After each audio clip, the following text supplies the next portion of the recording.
bow. Alright? Fallen Angel on XFM 104.9. Well, we're back. I'm Ricky Gervais, with me Steve Merchant and Karl Pilkington. Karl's all a little bit, I don't know, he's a bit frustrated. He's sort of a bit sweaty and fed up today, aren't you, because of the heat? It's too much, though, isn't it? He was taken out, he was sort of wanted to fight. You know, he doesn't usually like to fight. I sort of like lead on him and try and rub his head. Yeah. But today he was sort of leading it. He was sort of like getting a little bit, if I didn't know better, I'd have said it was sexual frustration. Well, I was watching, Rick, if you don't mind me saying, I was watching, not in that way, just to watch. It was sort of like, he was going, oh, I want to hit you, and I was thinking, does he want to hit me, or does he want to do something else to me? Exactly. What were your thoughts, Karl? Exactly. I mean, I saw him sort of wrestling with you on the floor, and you clearly weren't enjoying it, but he was really Yeah, what was that going on? What's the change? Why are you suddenly sort of... Well, what are you trying to say? No, I'm not. I'm just saying it was weird that you suddenly, it was like you were, You're saying a bit gay? No. Is that what you're saying? No, but what was... Suzanne accused me of that in the week. Why? For being a bit gay. So I'm sure you're gay. Why? Just because I was moaning about stuff. She said, oh, you're a drama queen. Right, well that's what were you moaning about? Not having enough gay sex? No. She didn't have a knob. Yeah. It's going, why don't you get yourself a nice little knob? Yeah. I mean, can I call you Frank, please? Could you wear this false beard? Yeah. It's just, well, we'll talk about it later. It was about the Seven Wonders. I just wasn't that impressed. He wasn't impressed by it. He said, well, we'd say that, yeah, well, we got a top show coming up, haven't we? But if you are a little bit, just a little bit sexually, you know, don't be afraid to let it out. I mean, if you want us to relieve you of it. I'll tell you what, let's have a little bit of Maggie May by Rod. It's a beautiful day. Killing a Georgie. That's your favourite song, isn't it? Oh. That's weird, isn't it? Strange, isn't it? That's weird. I'd like to hear Rod Stewart singing about a lovely lady, please, Karl. As would I. You can picture whatever you want. Bit of Rod. Maggie May on XFM 104.9. I'm Ricky Gervais, with me Steve Merchant and Karl Pilkington. Steve. Well, I've only just read about this, and I don't know anything about it. This naked rambler, Steve Goff. Yeah. Is he doing he's doing a walk from Land's End to John O'Groats? Is he completely nude? Yeah, he's been arrested 10 times on the way, apparently. Right. It says here that Nora Goff, his mum, she's in her 70s, she's begged her son not to walk naked from Land's End to John O'Groats. She said, I don't know where he gets this from. Certainly not me. I am and have always been quite conservative. He would never have been allowed to walk around the house without covering himself up. I wouldn't go as far as to say I'm ashamed of him, but I do not approve of what he is doing. Having said that, it's good to see him on the telly. yeah, it must be. It's sort of anything. It's lovely. It's not embarrassed until they're famous with it. However embarrassing it is. But I can't believe my son's a serial killer. Nice to see him on the telly. He looks like one. He's not, obviously. Yeah. You know, I mean, what is he doing? I don't understand. Steve wouldn't say he was, and he's not. He's just a rambler. But he's there, right? What's his motivation? He's just walking to, I don't know, it's just a nudist, I suppose. Right. And there's a picture in there, and Karl looked at it and he went, what's the point of that? He went, well, look at him. He's got shoes and socks on. He's got a rucksack on. He's got a hat on. He's not nude. He's just got his knob out. Yeah. But he's got a full beard, thinking, I want to hide some skin. Whereas this little chap needs the air. I'll pop him out all the time I can. They really annoy me. Because it's in the supplement today as well, with the Mirror, right? And they've done a bit about nudists and that. Yeah. Again. Same problems all the time. Go on. There's like an old fella sat there, just... How do you know he's old? Well... Why are you looking, Karl? Looking at his face, aren't you, presumably? Yeah, I'm just saying he's old and he's sat there smoking a pipe. Sure. With his sandals on. Yeah. They're quite normal, just with his knob out. But look, he always make the same mistake. He's got a little white deck chair. Yeah. If you're nudist...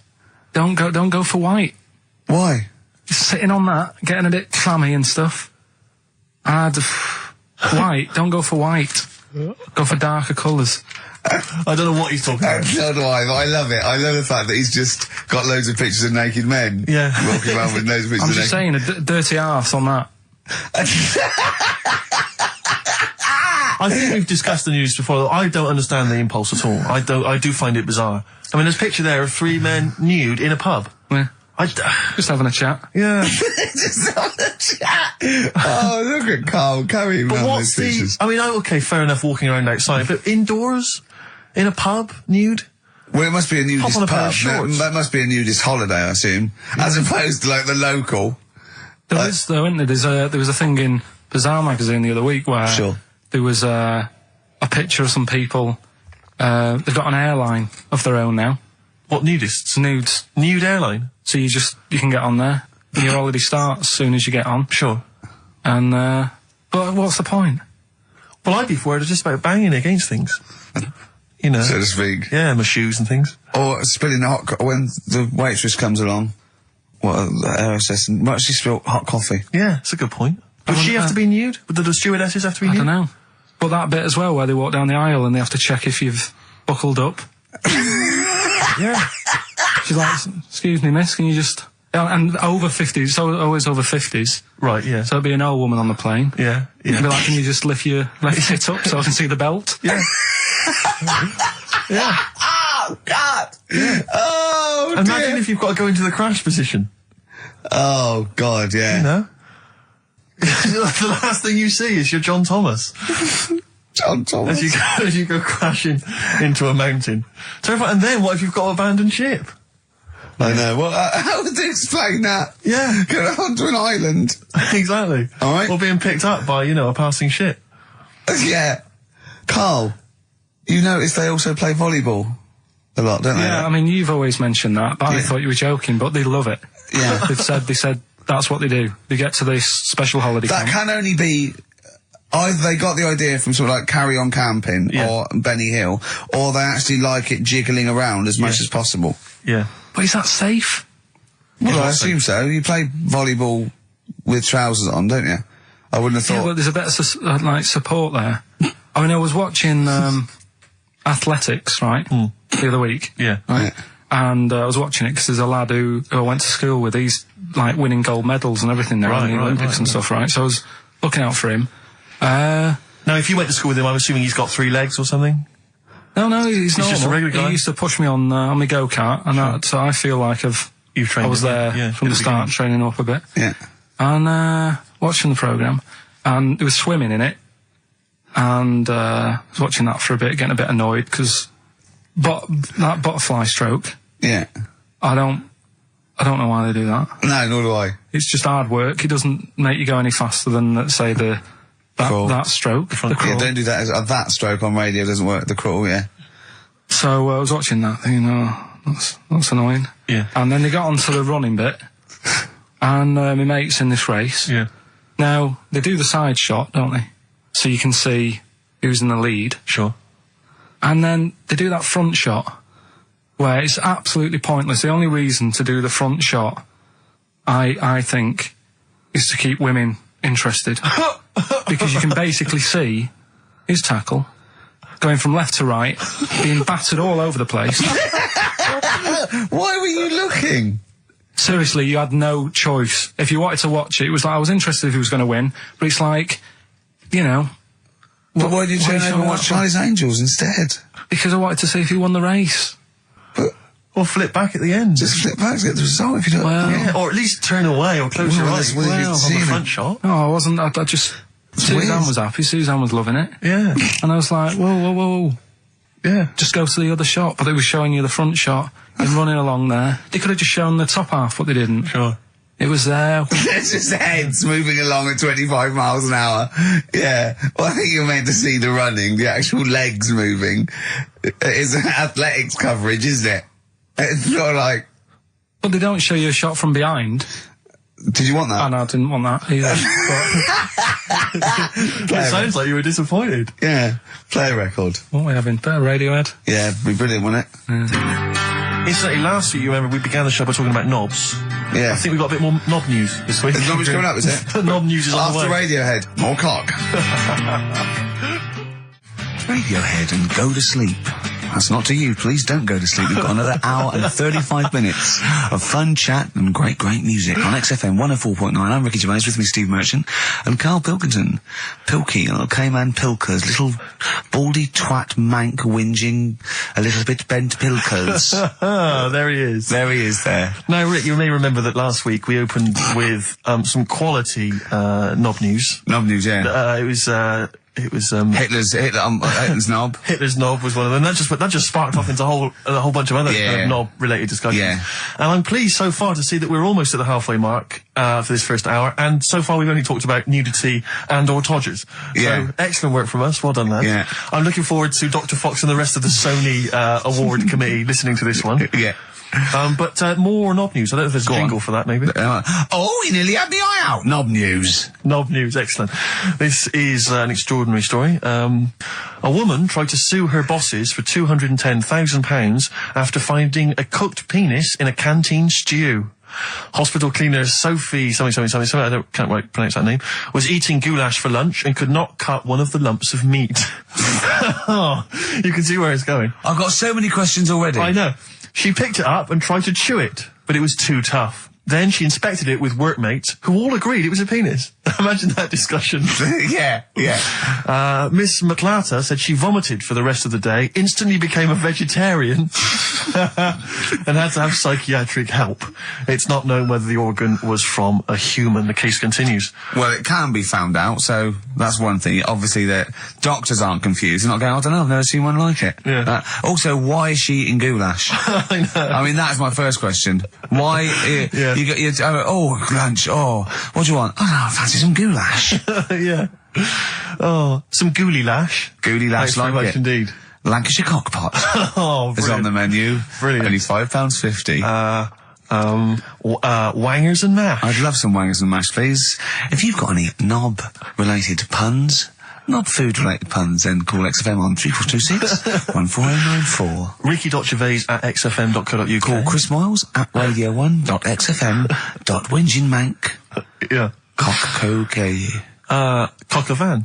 Cock-o-van. It's already done for you. There's wangers and mash, cock-o-van, Lancashire cockpot. That's just off the top of our brains. Yeah. So, if you've got any of your own, keep them to yourself. We're not interested. What do you make of that, knob news? And he's in a hospital. I don't think so. Oh, yes, it was a hospital cleaner. You're right. Oh, cleaner. God. I know how your mind's thinking already. There's been a mix-up. What kind of mix-up? I love that. What, some bloke's gone in, some lesbian's gone in, wanting a sex change. She's got a carrot for a cock. Bit of stew and steak. Stewing steak. Oh, that would be great. You're not a doctor, you butcher. It's not funny. There was some other news, whilst we're doing the knob news, just cram this one in. There was some story on some news website about some lad who wasn't happy with what he'd been given. Right. What do you mean? He had an op? No, he wanted to have an op. He wasn't happy with what God had given him. Yeah. Yeah. What the Lord had popped downstairs for him. Sure. And, Sorry, no, wait a minute. Was he a bloke who wanted it? yeah, a fella. And what he wanted, he didn't want a knob, or he wanted a bigger knob? Wanted a bigger one. Right, okay. And, cost £5,000. Right. And they made a mess of it. Well, how did they make a mess of it? Don't know, it came out smaller than they went in with. Well, no. What do you mean? Absolutely. I don't know all the ins and outs.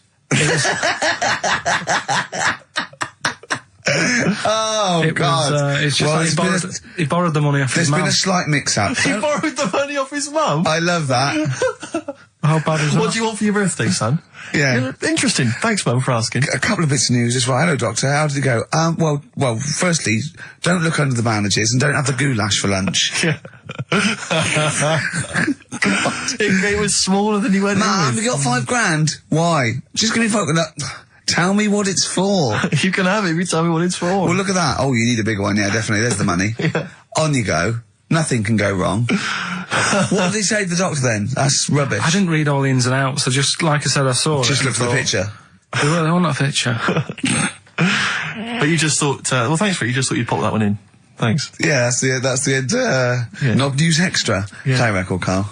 So if you've got any knob news, we've got one more show left. Send that to ricky.gervais at xfm.co.uk and we'll hopefully get that knob news on there next week. Yeah. All right. Some Dizzy Rascal. Oh, Dizzy Rascal, yeah, he's one of the hot new English rappers. Let's play it. Dizzy Rascal, apparently, according to Karl, he hails from Bow, if he's listening. Good work. I have a number 3 hit with that. XFM 104.9, Ricky Gervais reading a magazine, Karl Pilkington, in a good mood today, so everything to play for. Some adverts. XFM.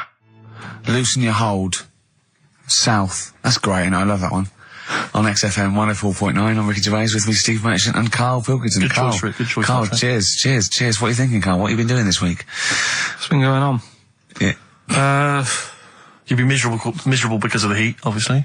That's getting me down. Yeah. It's just the way people wander about as well, with next to an out on. Yeah.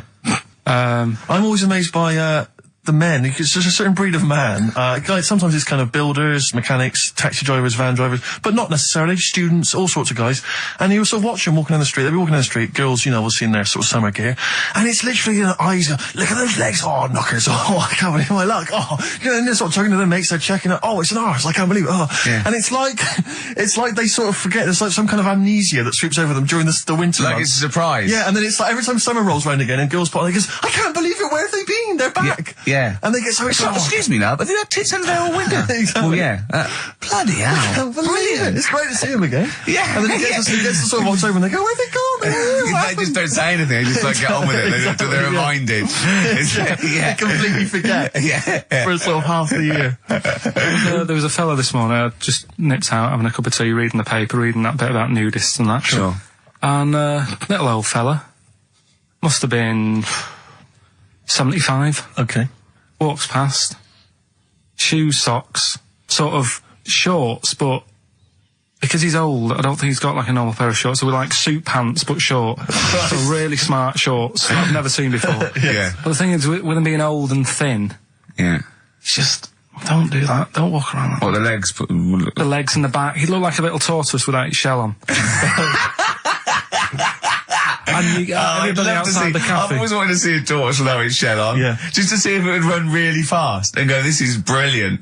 Just Yeah. scamper along. I saw a grotesque thing. I think it's Britain's fattest man. I'm not sure. He was huge. I mean, I don't wish him any ill, but so big. It was ludicrous. He was waddling down Oxford Street, and he was, I mean, genuinely, you know, I'm not a big fan of, you know, ginormous people. Rick Waller, for instance, turns my stomach. This guy was twice as big. He was extraordinary. And he sat down on a big bench and literally took up the whole space. And he reached into his bag, he's having his lunch, and he was eating an apple. And I really felt like I wanted to slap him on the back and go, it's a bit late for that, mate. Well, it's probably starting now. He's probably starting thinking that I'm going to make a change. And imagine if you'd have said that. Yeah. And it'd have been awful, wouldn't it? Yeah. He cut it in half, put it between two slices of chocolate. I mean, I don't know how you get that. And waited for a pig to come past, shoved it in his mouth. Exactly. To swallow it whole. I don't know how he gets that big. And it was like he'd come out to sort of soak up some of the sun, you know. Well, you look better with a tan. I suppose so. Yeah. Yeah. Was he wearing loose black clothes? He was, of course he was wearing That loose works black up to a point. Yeah. And then, you know, it's not fooling anyone. Was it vertical stripes? Yeah, To make it look thinner. Just people sweep past and think it's night. Yeah. That's So, Karl. So that's you know, that's been annoying me with the weather and that. Yeah. And then I love the warm weather. Although I can't sleep at night. I had 2 hours in front, just went and lay down in front of the window, in front of the French window, just because it was just too hot last night. But if I can sleep, I love hot weather. I love walking around when it's sunny. It's better for you. People are usually happier in hot weather. The sun is good for you. I mean, it has been hot. I mean, it's 100 degrees. It's probably too hot to work, but... mental, I can't think straight and stuff. You know your little baldy head, isn't it bad for it? Because it just... Doesn't it get you make your brain a little bit hot? Well, I mean, I'm just got my head on show. What about the nudists? Worry about them before you worry about me.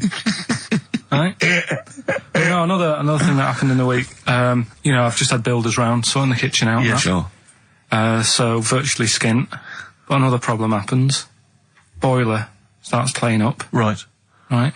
So, and you've got to have a shower in this weather. You've got to be able to have a shower and that and freshen up and what have you. Well, I have a shower every day anyway. I mean, 2 sometimes, but yeah. Yeah, but if you haven't got any hot water, you can't, can you? Right? Cold shower's alright, isn't it? Mm-hmm. Go on. So anyway, fella comes round. Yeah. 90 quid. 90 quid. 90 quid. All he did, turns up, says, oh, yeah. Just bang it. 90 quid. Bang the boiler. That's 90 quid. Last time I banged a boiler, it cost me 90 quid. And there was a lot of leakage then. Yeah. So I you know. I understand where you're coming from. Yeah. I do sympathise. But do you know, like, I catch them out as well. Do you know, like, you know, I know they're up to no good and stuff. They don't earn the money. Sure. And he was in the bathroom, so I sort of creep up and I try and stick my head round the door to see what he's up to. When they bloke in the bathroom? Right. It's weird, isn't it? So you creep up to a man in the bathroom and put your head round without seeing you. Go on, though. Fair enough. Right, do you want to go over what happened that time when we were in the pub and I go to the toilet and you're trying to get in? What happened? Is that normal? Go on, what happened? Go on, I'm not ashamed. What happened? Go on, say it. Say it. What happened? Well, don't start a story and then don't finish it. Or we'll do it later. Tell us now. He was in the cubicle, and he got in the cubicle to have a piss to avoid me annoying him, right? So what I did, I got some like liquid soap, and I just put it over and squirted on him, and he came out going, "Look, it looks like someone's just effing jizzed on me. I've got effing jizz on me back." I had to walk through Soho without me back. I was walking through Soho, and where was it we had to go to the, when we went to the Ivy with those people? Wednesday. Something like that, yeah. We had a business meeting, right? And, we were walking around the Ivy, it was about 11:30, and I was going down Old Compton Street, and as I got to just going past Mamma Mia, somebody hit me on the shoulder. I looked down, and obviously it was bird shit, but just for a split second, I thought it looked like jizz, and I just thought, oh God, because no, and I sort of wiped it off, and I thought, right, I got to wash my hands and like get in. It obviously wasn't jizz; it was pigeon shit or something, right? But I had this pamphlet once when I was at ULU. Terence Higgins Trust left this pamphlet, and it was all stuff like safe sex, and it was stuff like. Honestly, I swear, it said things like, you don't have to have full intercourse. It said you can do lots of other things with your lover, like... It said like come into some fruit, e.g. a melon. It says, with friends, just come on the back of one of them, right? And then this is the bit that made me think, and I thought, oh my God, when I looked down, saw it on my shoulder, it says, come out of a window. Yeah, on any passing celebrity. Oh God! Oh, I'll get that pamphlet. If anyone's got that pamphlet, it was brilliant. So, yeah. Good, right, well, let's play a record. Do you reckon Noel Edmonds did stuff like this on his show? He's back. Oh dear. Smiths and Usk on XFM 104.9. Before that, we had Spunky News. Spunky News. Coming up, Monkey News. That's the sort of linked.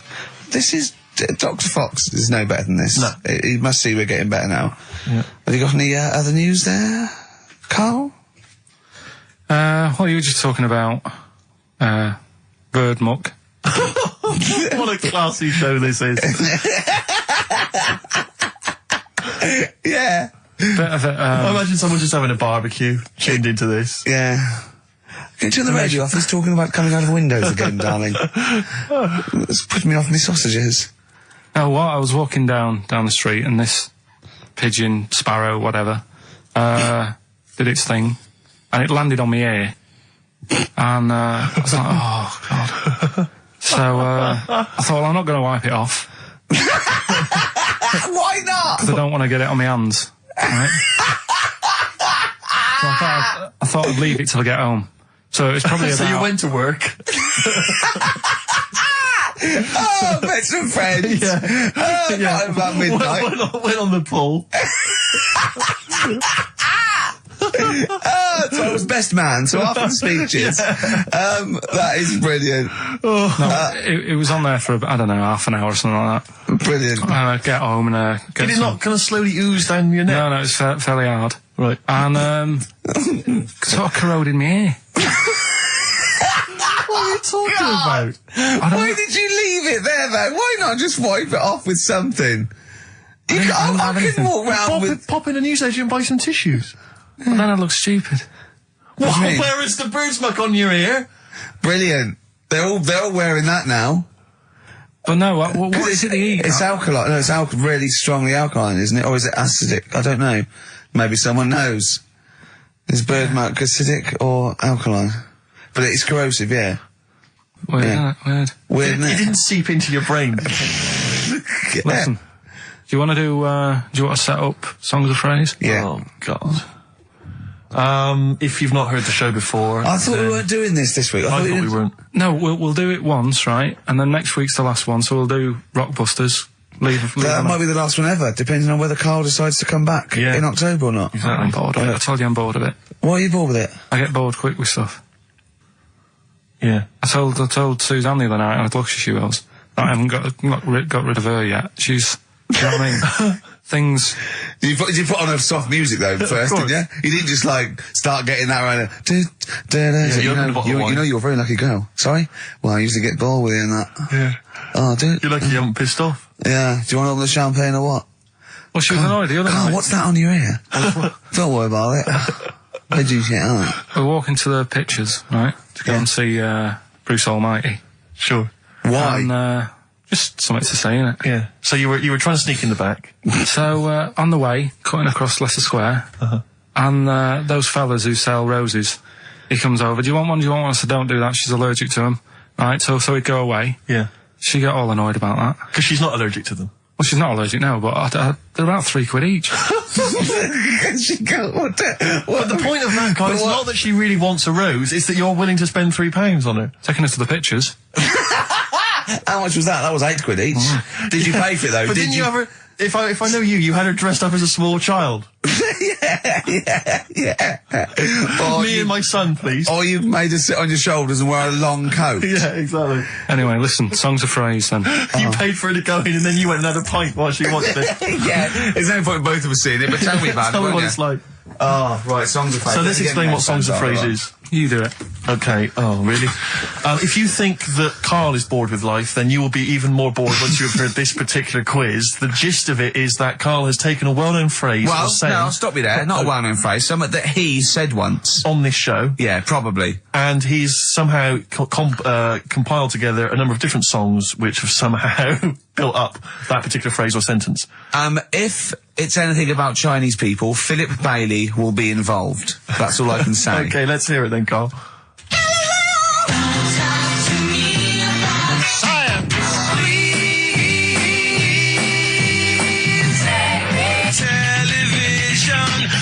Right? Alright, I don't know what that is. I don't know what that was. This is appalling. I don't know This is what that appalling. is. Karl, I do not know what that is. What is the phrase? I just was saying last week about everyone's raving about Galileo. No, they're not. No, they're not. Raving about Galileo. No, they're not. No, That sounds they're like not. a sort of B-side from Yeah. the Buggles. Everyone's raving about Beyonce and Robbie Williams. Yeah. They're not, people going, Pop what, Idol. what are you into? Galileo's good. Yeah. Forget it. No! Placebo, song for Karl there. That's Special Needs on XFM 104.9. I'm Ricky Gervais with me, Steve Merchant, Karl Pilkington. We were doing Songs of Phrase. Oh yeah, I forgot about that. Yeah. Oh god. So what is this phrase? What is the phrase, Karl? Last week we were talking about Galileo, Right. and I just was saying, years ago, I can't remember now, when was it? When was he doing his thing? End of the 16th century, I think. Right. And he was messing about, trying to find out about speed of light or something, is it? No, he did lots of stuff, Galileo. All I was saying is, back Gravity, then, yeah, surely yeah. everyone was saying, stop messing with that, make us a telly. You know what I mean? There was other things that people would have been happier with. Sure. Back then. Like they Yeah. didn't So have. the phrase exactly is what? The well-known phrase is what? Galileo, well, it goes like this, doesn't it?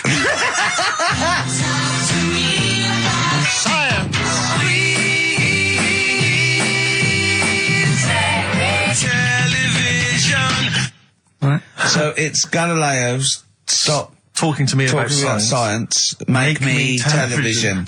Make me television. Yeah. So you email in with the bands and that. Brilliant. Right, let's... That is rock bottom. I mean, the well-known phrase being Galileo, stop talking to me about science, make me television. As a well-known phrase is one of the weirdest things I've forget cheers out of windows and things like that. That is the weirdest thing I've heard on radio as a competition. Can we have that one next week? Okay, well, here are the prizes. If you think, Rick, if you think the quiz has hit rock bottom, wait till I tell you these prizes. No, brilliant. Oh. I know that we're very much pushing new music on XFM, and it's an alternative music station, so you'll be pleased that we're giving away now That's What I Call Music 55, featuring the likes of Busted and Daniel Bedingfield. Brilliant. You really know how to cater to our audience, don't you? The best dance album in the world, that includes DJ Sammy, Scooter, and Liberty X on there. So look forward to that. Yeah. This is not so bad. Nick Cave and the Bad Seeds, a live DVD of a, a performance, and some, pardon me again, but, anyway. That basically sums up the prizes. So, I won't tell you the rest, they're all monotonous. But, anyway, I think those crisps, Rick, have gone down the wrong way. Although I was eating goulash earlier. Sorry. I'm fine. So anyway, yeah, that's some of the prizes. And you can win some tat. So, if you can identify these artists. The well-known phrase, Galileo, start talking to me about science, make me television.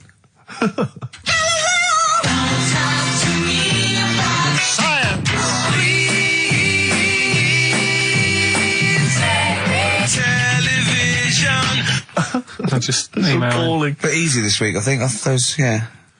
Play a record, Carl. I mean, it's ridiculous. Ricky.gervais@xfm.co.uk. The Pixies on XFM 104.9 holiday song. He's talking about people coming round and just banging the boiler and charging 90 quid. I think it was last Christmas. We had a dripping tap, right? And it started off just dripping a little bit. And then after a couple, I thought, we'd get that sorted out. We couldn't actually turn the tap.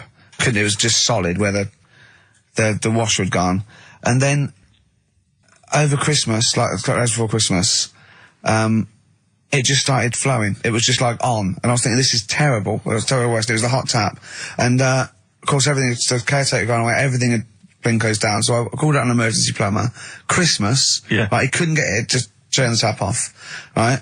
So he was trying, and in the end he said, well, what I could do is I could just squash the pipe, right, cut the pipe and squash it, and then you could change the whole thing.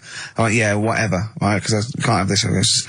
So he said, I've got to go to the van, and he got this tool, came up to squash the pipe. He was only a young lad, right? Wasn't strong enough. So I had to help him squash the pipe. Right. He squashed the pipe, cut it, put a little nozzle on it, just to seal it, right? And I was 180 quid. 180 quid? And I want to say, surely that's half mine. Yeah. I helped you, and I was sort of being sarcastic. When Johnny was there, I was going, how much was that tool? He went, it was only about 9 quid. I went, pays for itself, isn't it? Yeah. And I was going, can I get one of them? He was going, yeah, get them anywhere. Obviously, didn't it? And then he went, I wrote a cheque for 180 quid, and he went, oh, I didn't charge you for the nozzle on the end. I went, no. He went, I said, how much is that then? He said, £2.50. So I can leave you cash for that. £2.50. £182.50. So he hadn't even really sorted the problem out. But what can you do? What can you do? He wasn't ripping me off. That's the prices. Yeah. He's not going to go, I'll tell you what, mate, because you helped me, call it quits. Just buy me lunch. It's not going to happen. Yeah. My mate was locked out of his flat once, and he went out and shut the door behind him, and that was it. And he looked through a letterbox, and he could see his keys, right? Phoned a locksmith, says, look, can you come round? I can see my keys, right? It's just have to go out. And he went, well, yeah, but that doesn't matter. I said, I'm going to try it. It's 90 quid. And he went, 90 quid? He went, but I can see the keys. He went, yeah, I can get them for you. And he went, and my mate said, you're going to come round, you're going to charge me 90 quid, and you're going to scoop my keys up with a bent coat hanger. And the locksmith said, have you got a bent coat hanger, mate? It's brilliant. But it's a fair point, isn't it? It is a valid point, that's it. And what can you do? Yeah. I'd have gone, thanks for the expert advice, and then asked a neighbour for a bent coat hanger. And they went, well, we'll call it 100 quid. Yeah. But that's more expensive than a locksmith. Well, yeah, because you're going to illegal traders. Exactly. We've got no licence. Yeah. You've got to pay a little bit more in case we get fined. Exactly. But that's what was going on when, the fellow was round the other day fixing the boiler in the bathroom. Just wanted to make sure that he was working on it, because it all went quiet in there. He had the door shut. I'm trying to have a little quick sort of peep, seeing if he's doing anything. And I push the door. Just like this sounds. But just pushing the door slowly. And he's going, don't come in. I was like, what are you doing? Well, what was he doing? Dunno. But then he's like, 3 down. Probably doing a crossword again. That's what annoys me. The way that, it's all secret. You're not coming in. And you hear the odd bang now and again. He's probably sat there, crossword, 3 down, giving it the old, just now and again. With his foot. Just annoying. Yeah. How much did he charge you? 90 quid? It's just under 90 quid. Yeah. Yeah. And all he said was, give it a bang. If it don't work again, give it a bang. What does that mean? Is that an air block? And they just like, what is it? I don't know. It's not that complicated. You wouldn't think a boiler's that complicated. It's not like understanding, how a fast breeder works or a computer. It's a big lump of metal without water in it. How can we not know how that... Yeah. We were discussing yesterday, me and Glenn were trying to work out how our fridge works. Right. Pretty cool. Magic? It is the magic comes down the electricals into the frozen peas. That's what I thought. Yeah. Yeah. I know it's something to do with the hydrofluorocarbons can exist at much lower temperatures without freezing. So when they enter the fridge sort of under pressure, as they flow round, because the pressure goes down, they take energy from the It's perhaps a discussion to have in the pub, but not on the air. I still can't figure out, I've never quite understood how a plane stays in the air. It always unnerves me when I'm in a plane. Turning a tap on, getting water. How basic are we going to go? Karl goes walking. Yeah. Yeah. Here's a bit of science for you. Go on. Right. Read the other day. Yeah.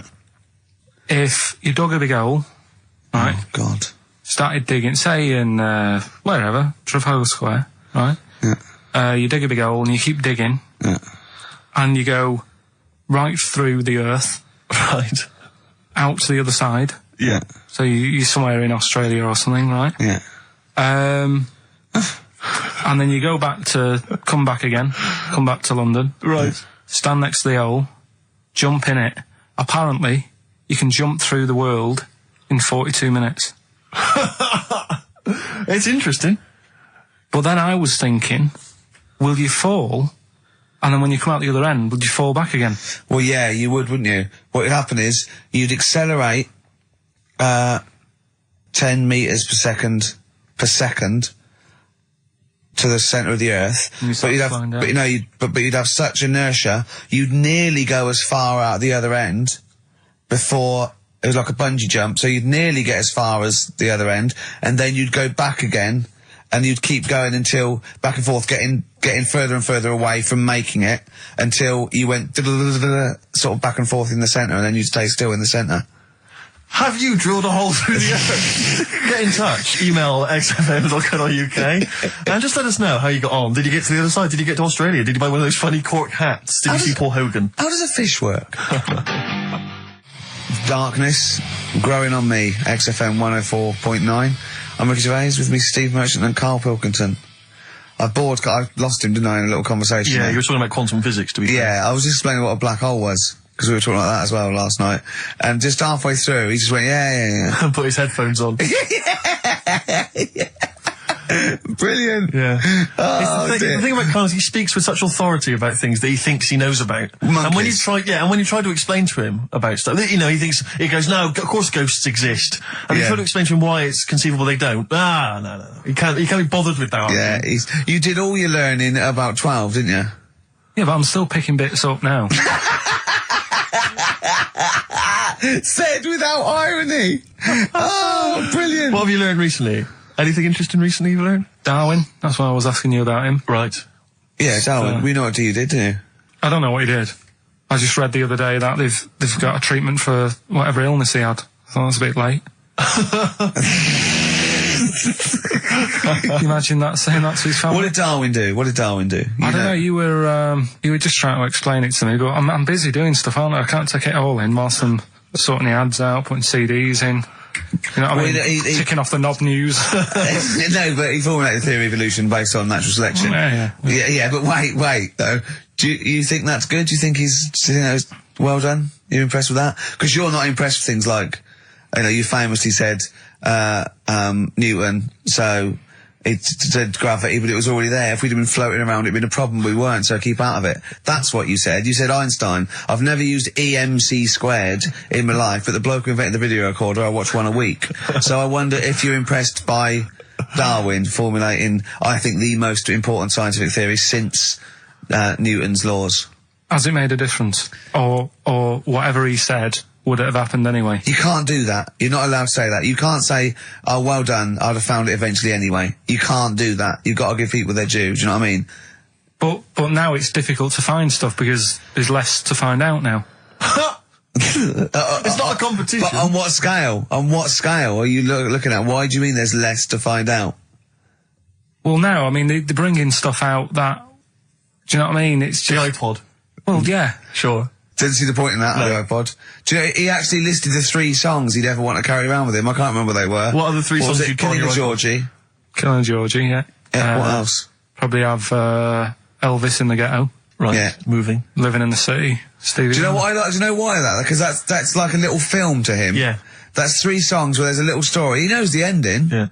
But it's someone singing it to him. A little... Just put them on it. How many songs can it hold? Well, 7,500. 7,500. Put that on 7,500 times. Sure. Well, you don't need to, do you? I mean, that is like that joke. The wish. Imagine putting on 7,500. You know that joke about you got 3 wishes. It says a never-ending bottle of Guinness.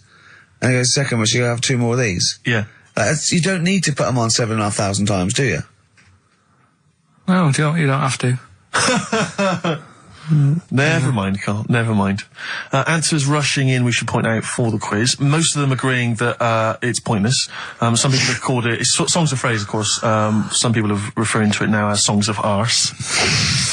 Which is more than appropriate. But you'll be pleased to know that it's ending this week, and next week we've got the return of the even more pitiful Rockbusters. For the last one. That's back for the last one. We perhaps also need your petitions to Karl. If you want us to stay on the air, then you need to petition Karl, giving good reasons why he should stay, why this show isn't boring, or rather why he shouldn't be bored by it. I mean, you're bound to be bored as listeners, but obviously he's running out of steam now. What are you fed up with? You're just fed up with, in general, are you? I mean, you want your Saturdays back, do you? Just want a bit of a life back, that's all. But you don't do anything with your life when you've got why don't you do this instead of, like, your day job? Can't. It's more important than my day job, innit? That's what earns the company money and that. Know what I mean? Well... So...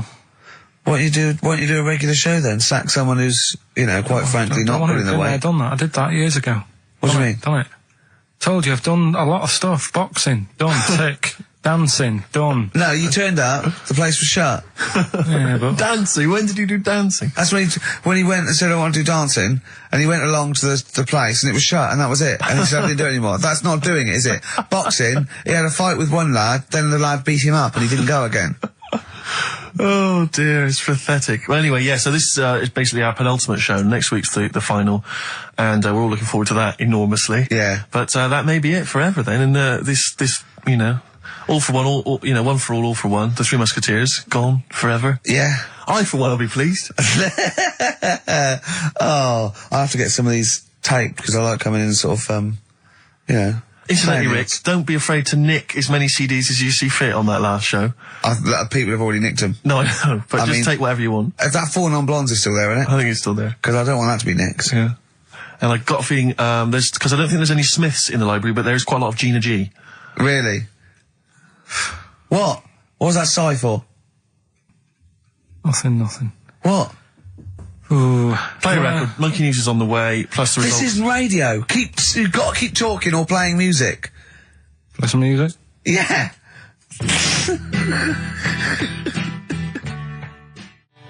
Heart of Gold by Neil Young on XFM 104.9. Pop Idol, of course, begins this evening. I know you're looking forward to it, Rick. Yeah, love it, It's love always it. a joy, isn't it? Especially those early rounds with the mentors, dibs. yeah. Yeah, they are always extraordinary. That's the only reason I watch. I mean, I can't be bothered with the later contest. It's just watching the freaks for the first couple of weeks. It's an absolute pleasure. Yeah, I sort of like watching the judges. They're good as well. Oh, the judges are good, yeah. I like yeah. the fact they've got their little shtick, you know, the special jokes they've obviously written or just waiting to get them in. Yeah. It's just Yeah. great. But I like when Pete Waterman cries as well. Does he cry? Sometimes, if he's moved by it. He's better than bloody Bobby Daddon. Like it, yeah. Rosie Ribbon made him cry. He just wells up and then... like that. That's good, I like that. He talks a lot of old arse, doesn't he, Pete Waterman? I sort of quite like him, Oh, I though. don't know, I find him irritating. Well... It's like yeah. he genuinely thinks he's up there with Lennon and McCartney. That's one of the great kind of pop Svengales of his time. Yeah. And, you know, I don't know, you wrote songs for Sunita. Well, Don't be yeah, that way. let's not knock him. There's Foxes on there. True, no, Dr. Fox is a genius. And obviously can step in if there's any medical emergencies. Rick Waller, you'll be pleased. Now, obviously, as you know, I'm a huge Rick Waller fan. Not only has he got a great singing voice, but he really is a picture, isn't he? No, I know it's a bit harsh. I've said it before, but he does make me a little sick to the stomach when I look at Rick Waller.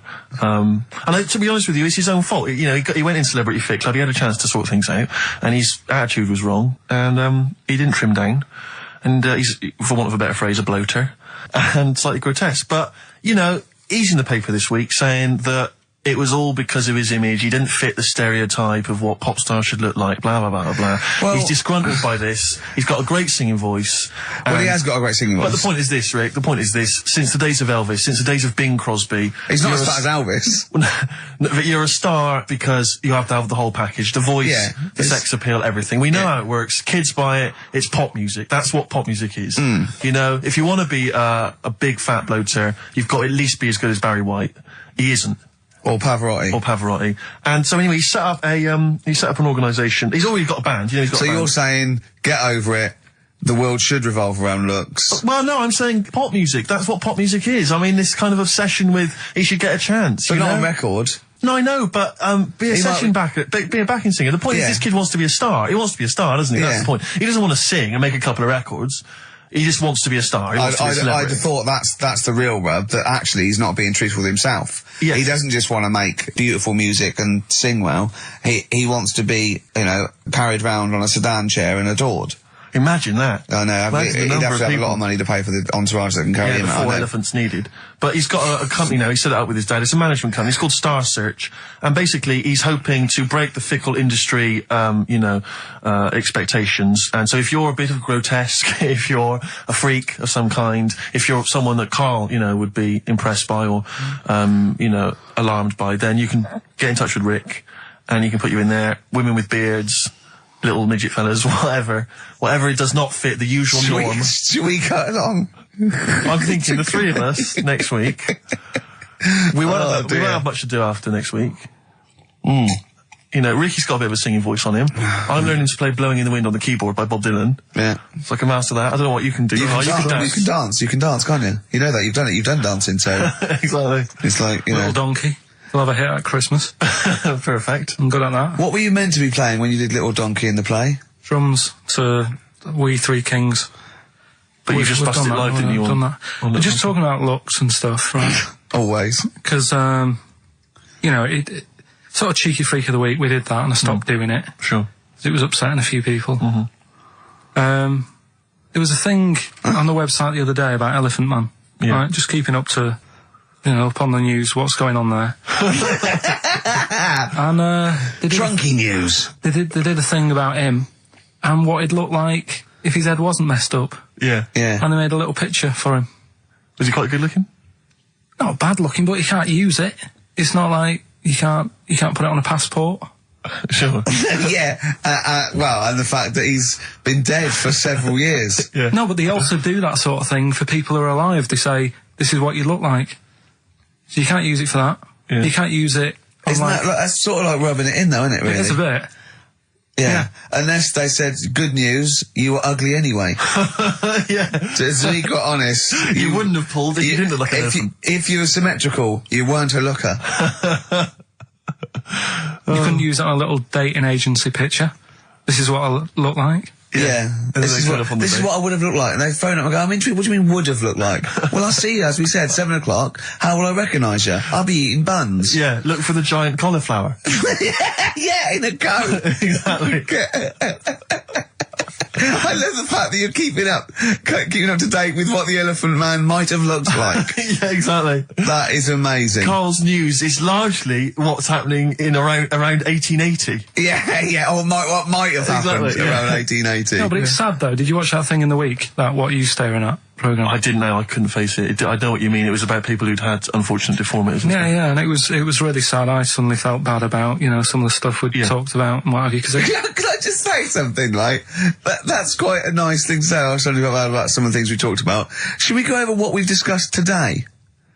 What? What subjects have we brought up today? How can you feel sorry about things like that when we're still doing it? No, I'm just saying, you know, you have a laugh and that, but then you see a programme about it and you go, oh. What, you realise they're real people you're talking about? Yeah. When do you ever forget that? When do you ever forget that when you bring up these cheeky freaks of the weeks, or when we talk about Rick Waller, that there's not a real person on the other end thinking about it? Yeah, but sometimes it's hard because they don't look like real people. Don't slag off Rick Waller. That girl was on with a big head. Like Bo Selector. We played some Dizzy Rascal earlier, And that was wicked. exactly. And he's the new kind of the kind of London rap sensation. Yeah. But let's not forget Credit to the Nation from 1994. They're from Teenage Birmingham now, sensation. Steve. Whatever happened to MC Fusion? He got a lot of bad press at the time. People didn't respect him. But I'm listening to that now. I think it was bloody brilliant. Yeah. All right. And crucial, no? exactly. Adverts. Kings of Leon, Molly's Chambers on XFM 104.9. I'm Ricky Gervais, you're Stephen Merchant, and that little bald head mank over there is Karl Pilkington. Cockaliki soup. Cockaliki soup is fine. That was one from Nick. Thanks for that, Nick. Yeah. Is it I was Monkey? referring to the woman who chewed on a knob in her goulash. exactly. If you just tuned in, you've missed that hilarious story. Yeah. We still don't know why she was eating goulash. I've got a rash, look, come up my arm, look at that. Brilliant. Fascinating. Thanks for that. That's from rubbing his head, getting him in a headlock. And have you got some on your hair? Because look at that, that's like a heat rash. What do you wash your hair with? Have you still got that bird shit behind your ear? What is that? That's really worrying, isn't it? It's like how like the body changes over many years of sort of certain things. Yeah. It's like your body changes to protect yourself from the sun and what have you. Yeah. My head just got used to being rubbed. It's Yeah. reacting now. Oh, that's a defence mechanism. Right, I see. Alright.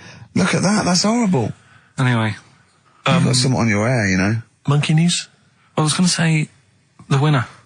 I don't think anyone cares. Oh, come on, someone got all of them, didn't they? Well, okay, play it again then. This was Songs of Phrase. You did this The earlier. well-known phrase is Galileo, stop talking about science, make me television.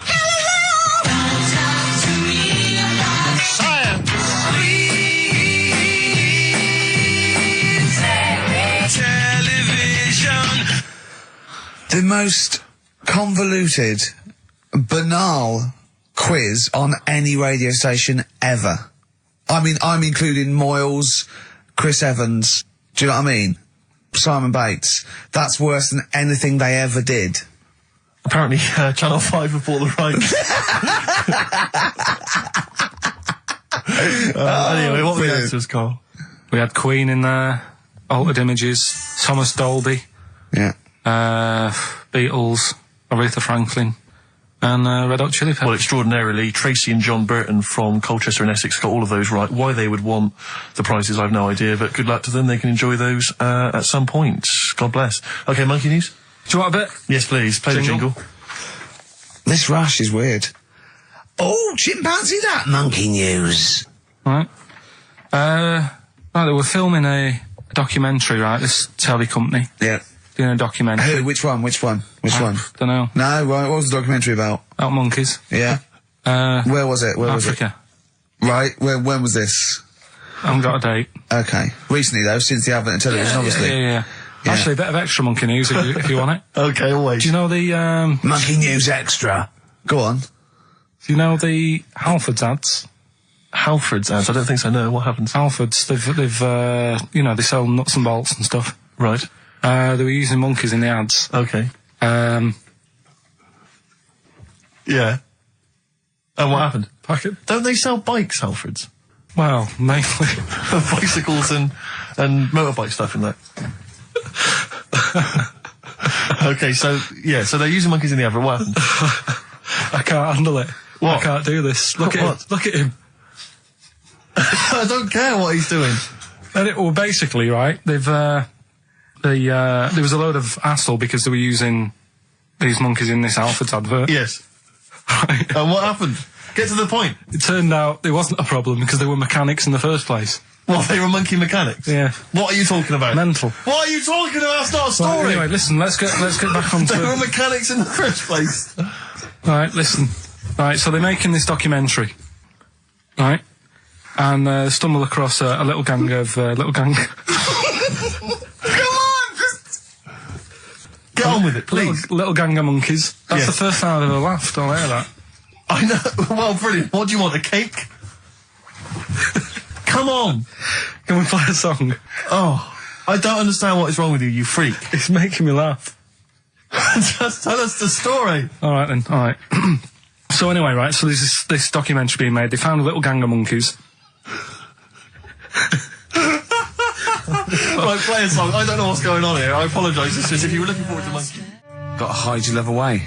According to the Beatles on XFM 104.9, I'm Ricky Gervais with me, Steve Merchant. Right, Carl, come on. where monkey were we? news. Where Everyone's composed. The jingle, please.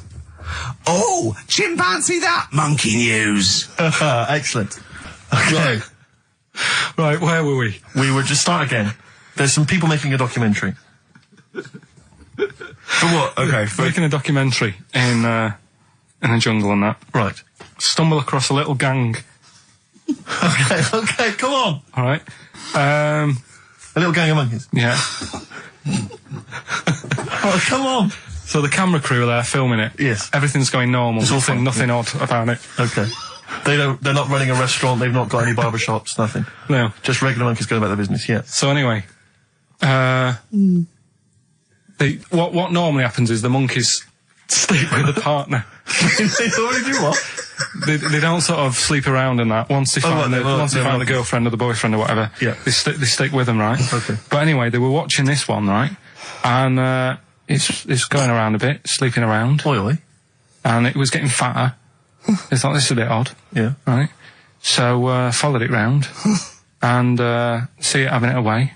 Turns out, little prostitute.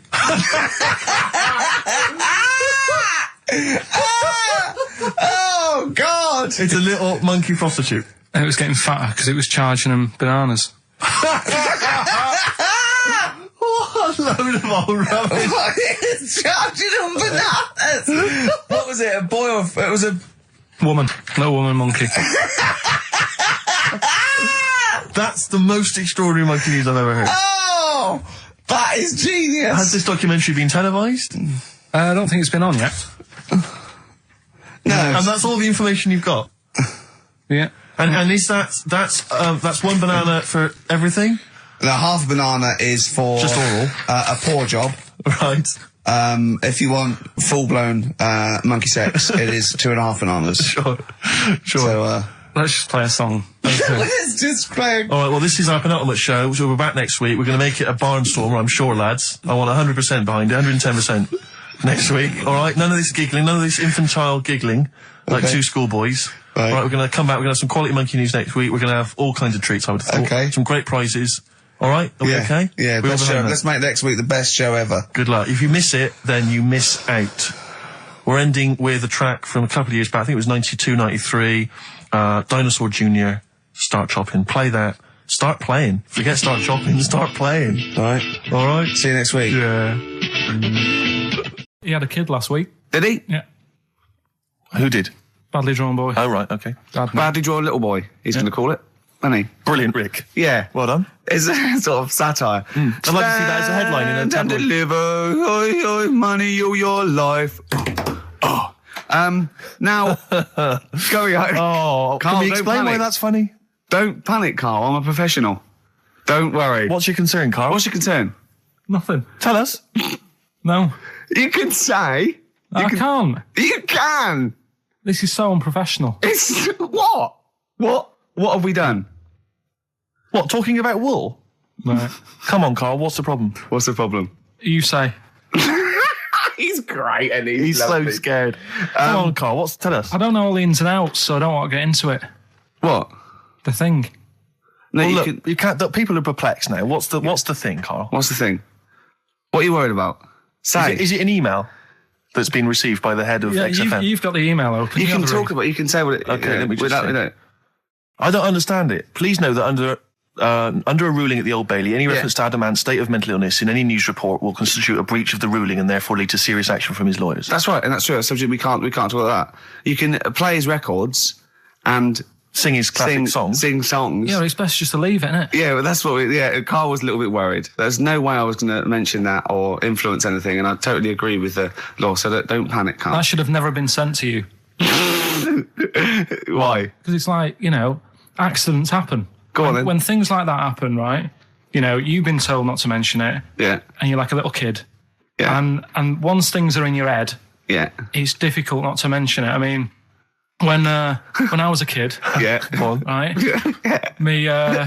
my mum's sister Hazel was seeing another bloke. It's weird because she's a lesbian now. That's really weird. That must have been an interesting Christmas. But anyway, she was seeing this bloke, and he looked like Ken Dodd, apparently. He looked like Ken Dodd. Looked like Ken Dodd. So people said, don't mention it because it gets on his nerves when you like meet him and you go, oh god, you look like Ken Dodd. So I said, all right, his name is Will or whatever. And I was introduced to him. First thing I said, nice to meet you, Ken. Did you do it as a joke, or did you? No, because when you know, he's like, I'm not allowed to say that. I can't say that. I mustn't say that. Can't. And then I saw him. I thought, Jesus, does look like him. It just came out. Was it Doddy who turned her into a lesbo? Do you think? Well, he wasn't a good-looking bloke, so possibly. She started going out with Esther Ranson though, which is weird, out of the frying pan. What was the story with the lesbianism then? How did she announce that to everyone? What age was she when she realised? Well, I mean, we're not a close family. Do you know what I mean? We're not a sort of family who keeps in touch with everyone. And I think my mum called her up one Christmas and sort of said, how's the Diddy men? How's Nutty Ash. And she said, oh, no, I'm not. I don't do that anymore. I'm knocking about with Sandra or whatever. Right. And it was like, oh, right. Not big butch Sandra with the big earrings and the skinhead.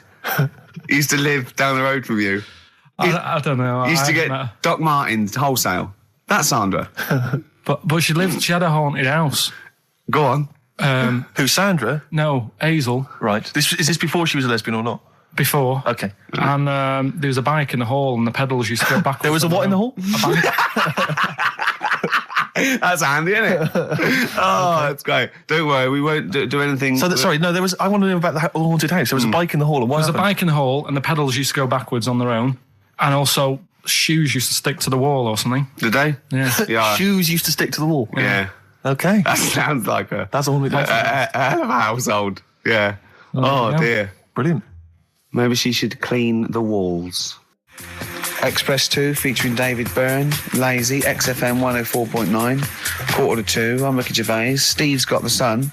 Yes, we're just going to be doing White Van Karl, where we ask Karl the questions the Sun asked some other bloke. That's right.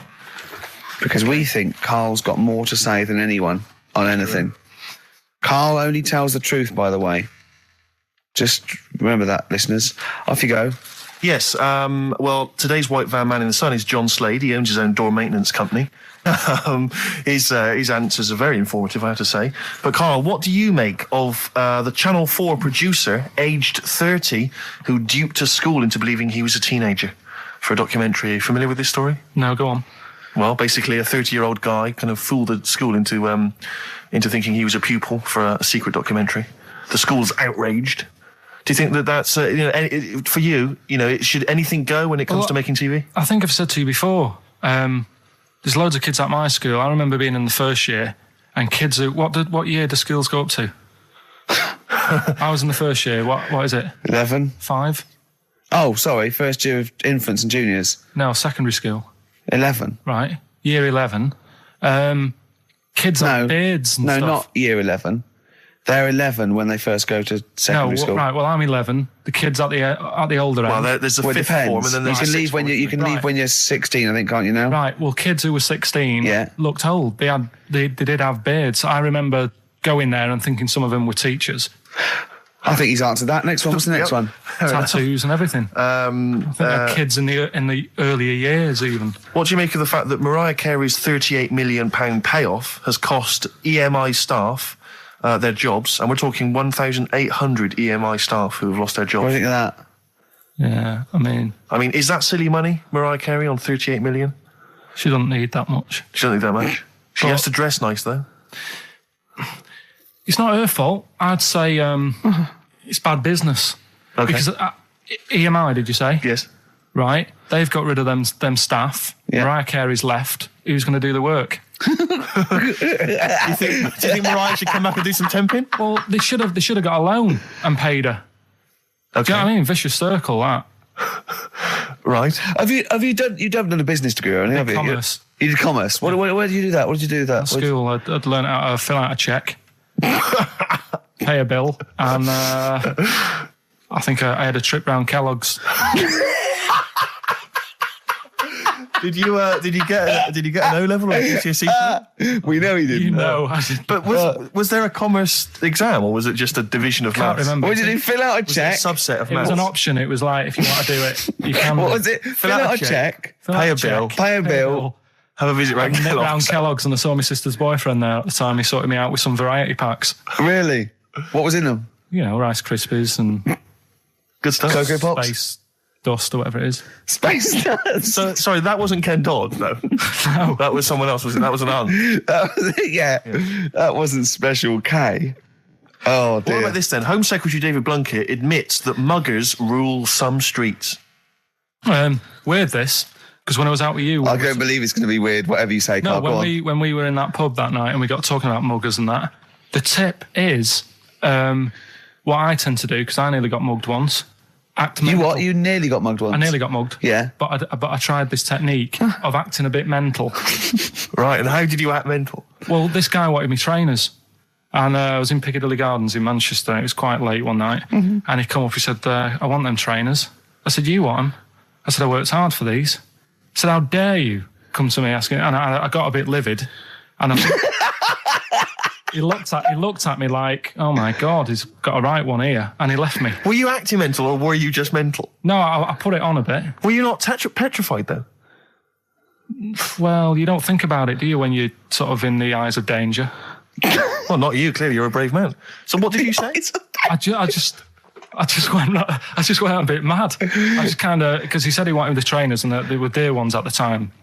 And I just, no, you're not having these. So I've crafted you. I said, I wanted these trainers. Yeah. And, went on to tell him how I work at printers and I don't enjoy it. And, I put in all these hours and that, and I have to cycle home for about 5 miles. And Did he give you his trainers? Yeah. Did he have a knife or I anything? just left. No, it didn't get that violent. Well, that's very brave of you, Carl. Yeah, it's That's good. good advice, though. Just act mental. See, what's it? Should have tried it the other night. Oh, Liza Minnelli. Yeah. Well, she says, I've worked hard for these diamonds. Yeah. Not easy being the daughter of Judy Garland. You don't know what it's like. Finally, apparently there was a crook that got a security job at Heathrow. Right, he was a crook and he got a job at Heathrow. As robbers steal another £2 million. Apparently security down there is lax. Yeah. Is that a concern for you? Is this another Yeah. 2 million? Yeah. Why is all this money at the airport? It's those sandwich shops. You know how they're really expensive, the sandwiches in when you're in a plane. They're like £2.50 for tuna, which is ludicrous. Yeah. That's basically the reason. What do you mean, why is all this money at airports? What is it doing there? Why? Have a go. No, have a go answering this yourself. Why is anything at an airport? It's going somewhere. Or coming in from somewhere? Yeah, but money, you can sort it out through the bank, like phone banks and that. Have you done commerce? You know a lot about paying bills and writing out checks. Yeah. Tell us about Kellogg's. What was it like? What was in the factory? Was it just like squashing bits of corn? And Pretty boring, really. Just loads of conveyor belts, Yeah. boxes of cornflakes everywhere. Just what you imagine. yeah. I So don't is know it what I more, want to this learn is where from you it. might be working? This is where you're likely to work if you Possibly. leave There was school. 2 trips. There was that and the trip to Manchester Evening News. Okay. And I left that early because I had a job in Cordon Bleu. In Kellogg's. Cordon Bleu, what's that? It's like a supermarket. Yeah? And I had to leave the trip early, and the teacher went mad saying they'd thought I'd got lost on the, in the building and stuff. What, you It didn't caused tell a anyone? uproar. No, because it was like day 2 of working in this supermarket, and I couldn't be late. I thought by the time I explain where I've got to go and everything, I'll be even later. Sure. So I just left, and then apparently they were searching the building and everything for me. Oh, I were was you? stuck in a printer. Don't know. Stuck in a printer. I don't know. What was the printer's name? You worked at a supermarket called Cordon Bleu. Cordon sounds Bleu. brilliant. That's great, isn't it? It's rubbish. Oh. Got sacked. You had to What did you get sacked for? Messing about in a back in the car park round the back. Yeah. Right, there was a grid, and all the concrete had gone funny. So when it rains, you got like a big lake, Oh, yeah. right? And I got in. Do you know those big metal trolleys you get to like put all the food in whilst? Oh, yeah. And yeah. I got in one of them and pushed myself out into this lake. Of cement. No, Of it was water. full Oh, it of was water water, 'cause it'd been right, raining. right. And I got stuck in the middle, right? And the boss was like, "Where's Karl? He's meant to be doing, facing up the beans." And I was like, And you were stranded in a lake. So someone said, "Oh, I saw him messing about out the back." He came out and saw me stuck in the middle of this lake in a trolley, and he said, "Get back in." I said, Would you say, no, I'm filming sharks? I said, "It's too deep. I can't get out. You'll have to pass me something." And he said, "I'm not passing you nothing." He said, "You can get out of there and walk through it." I said, "I'm not. I've got my trainers on, probably the same ones." Yeah, you've risked actually. your life for them. Yeah. I said, "I'm not getting these wet." He said, "What are you going to do?" I said, "I'm going to wait for the water to go down the grid." He said, "The grid's blocked. Now get out or you're sacked." I said, "Well, I'm not getting out." He said, "Right, you're sacked." So you were sacked. How long did you have to wait for the water to go down the grid? In the end, I did get bored, and I sort of did a bit of a leap and a jump and got 1 foot wet. How long were you waiting? About half an hour. Just think of it. I mean, how did he get himself into that situation? That's fantastic. Should we play a record? Oh, definitely. That's Your a choice. joy. Oh, you're an absolute pleasure. More White Van Man next time on the show. Electric Soft Parade. I keep trying to get the album for free from you, Karl. You've not sorted me out yet. I have to rely on other people to give me different copies No, of I the did different try. tracks. I'll keep trying. Please do. This is one called There's a Silence, Electric Soft Parade. Okay, listen, Karl. I think we've covered that. What do you make of the... what do you make of the first genetically modified baby? Oh. Are you worried about this? Do you know what did they do? What? Let me see what it says here. It Well, says, isn't it just choosing the, eye colour? Well, this is the concern, isn't it? That in the future you'll be able to decide whether it's a boy or a girl, how intelligent it is, what it looks like, is it handsome, is it ugly? Obviously, no one will choose an ugly baby, and so on and so on and so on. And so it means that where will it lead? Where will it end, Karl? Are you concerned? I've thought about this a lot. What will us three look like in the future? If they're being, genetically modified beautiful people, what will we be like? How will we be considered in society? True, yeah. But we've talked about this before, haven't we? About the cloning thing. Yeah. That's a bit weird. Yeah. But I don't think it matters, because at the end of the day, right, you might look like some other kid, but it's the way you're brought up that will change your features and the way you are, your personality. If you lie, you get a long nose, don't you? Well, no, but listen, right, because I remember when we, I was growing up on this estate. This is going to be good. Go on. No, it's not. It's just an example of how this doesn't work. Go on. So we don't need to worry, sort of thing. Sure. Right? Okay. So I'm growing up on this estate, and there was this woman about 4 houses down, right, who's a bit rough. All right. Didn't fancy her. Oh God, no. Right, but she had a Why? baby. Well, tell me about her first. I'm interested in this woman. Why was she? It was a very. Was it like being a man in a I dress? mean, I didn't grow up in a posh house or anything. And I'm not saying that if you live in a bit of a rough house, you're a bad person. What does she look like? But anyone can Tattoos? clean up. Look And like Tony Green with a fag on. they didn't clean up much, right? Oh. Which, even if you've not got a lot of money, you can still try and make Get the some place look jiff. nice. Yeah. Right? But she didn't. And a kid used to take a horse into the house. Sorry. Whoa, Yeah. Whoa, Neddy. What do you mean a kid used to take a horse into the house? Where did he get a Unbelievable, right? horse? Must have nicked it from somewhere. Must have done. you've seen a horse in it. No. What, is that from outside the saloon round the corner? Yeah, was it just tied up with a bit of leather? Right? And, Oh, that's great. I'd Did been Big out. Jake come and looking for it? I'd been out. Oh. Nicked So away. let me get this. This was before the lynching stopped or after?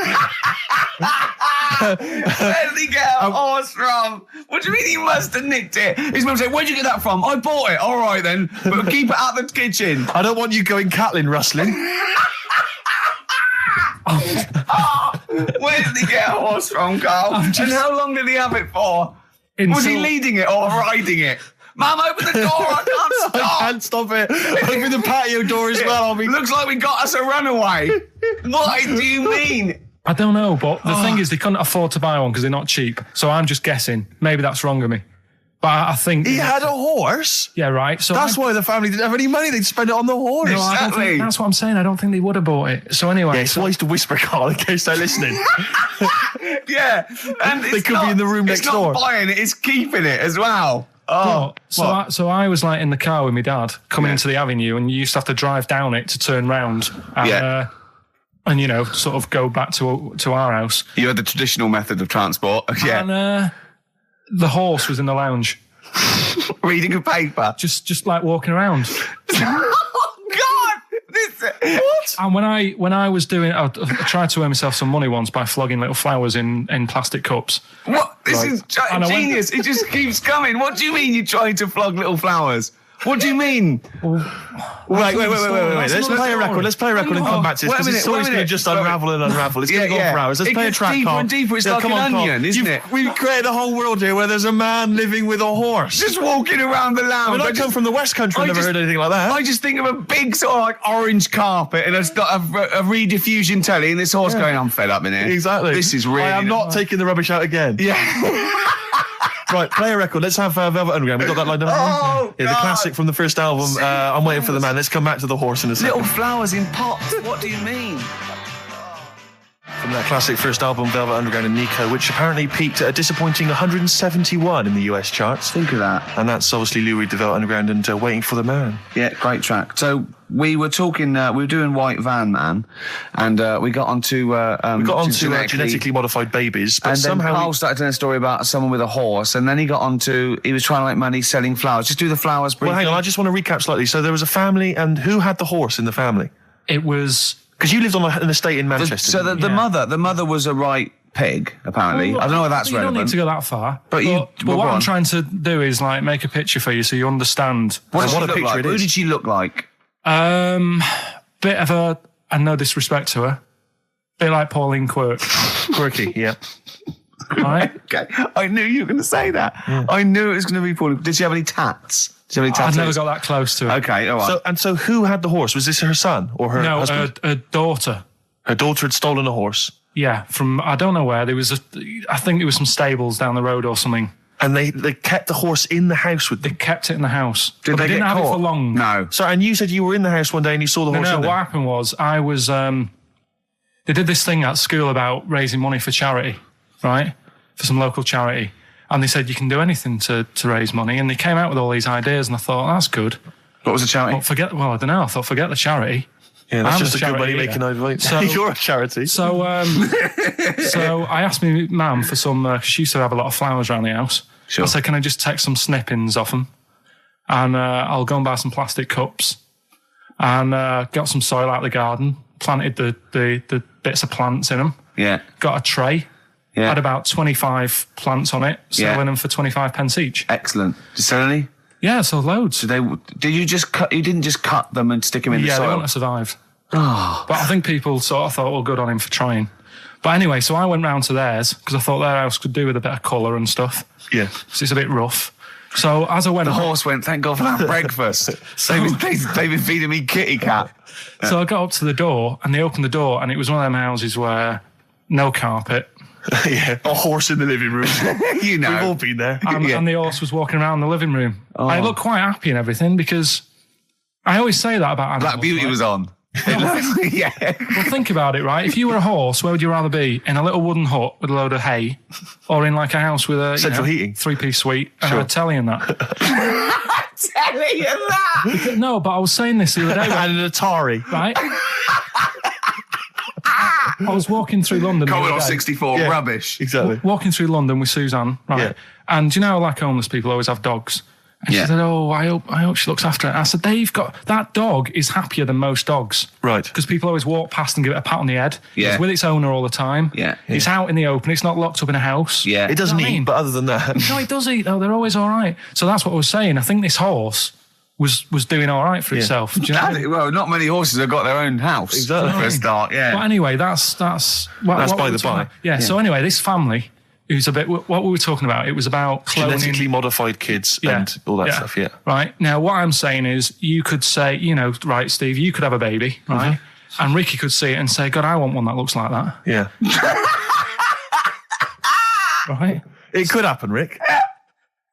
So Come on, work with him. So you take it to the doctors, and I don't know what they do. They inject it with something or whatever. Yep, that's how it's done. Yeah. And get a little baby, and there it is. It looks the same. Now, the thing is, you separate. You both go off and do your own things. Yep. Right? Now, you look at Stephen, you look after your baby. Yeah. You treat it well. You give it good food and I'm a that, good dad. all the vitamins and stuff. Yeah. Ricky just gives it cheese. Right? So then it changes its looks. It goes a bit fat. You know, it gets tired easily and that sort of thing. Now, when this family... Why am I just feeding a baby cheese? Right. This family who had a horse in their house. Yeah. They had a little baby, and my mum went round and said, "You're not going to believe this, but it's a beautiful looking baby, right?" Yeah. And I was like, well, you know. And the weird thing is, it was a good-looking kid. But as time went on, they didn't really look after it. And I'm not saying, like, abusing it. But he used to run around. He used to play out till, like, 10 at night. Yeah. He used to chase cars. Right. It was a bit... Did it have hooves? No.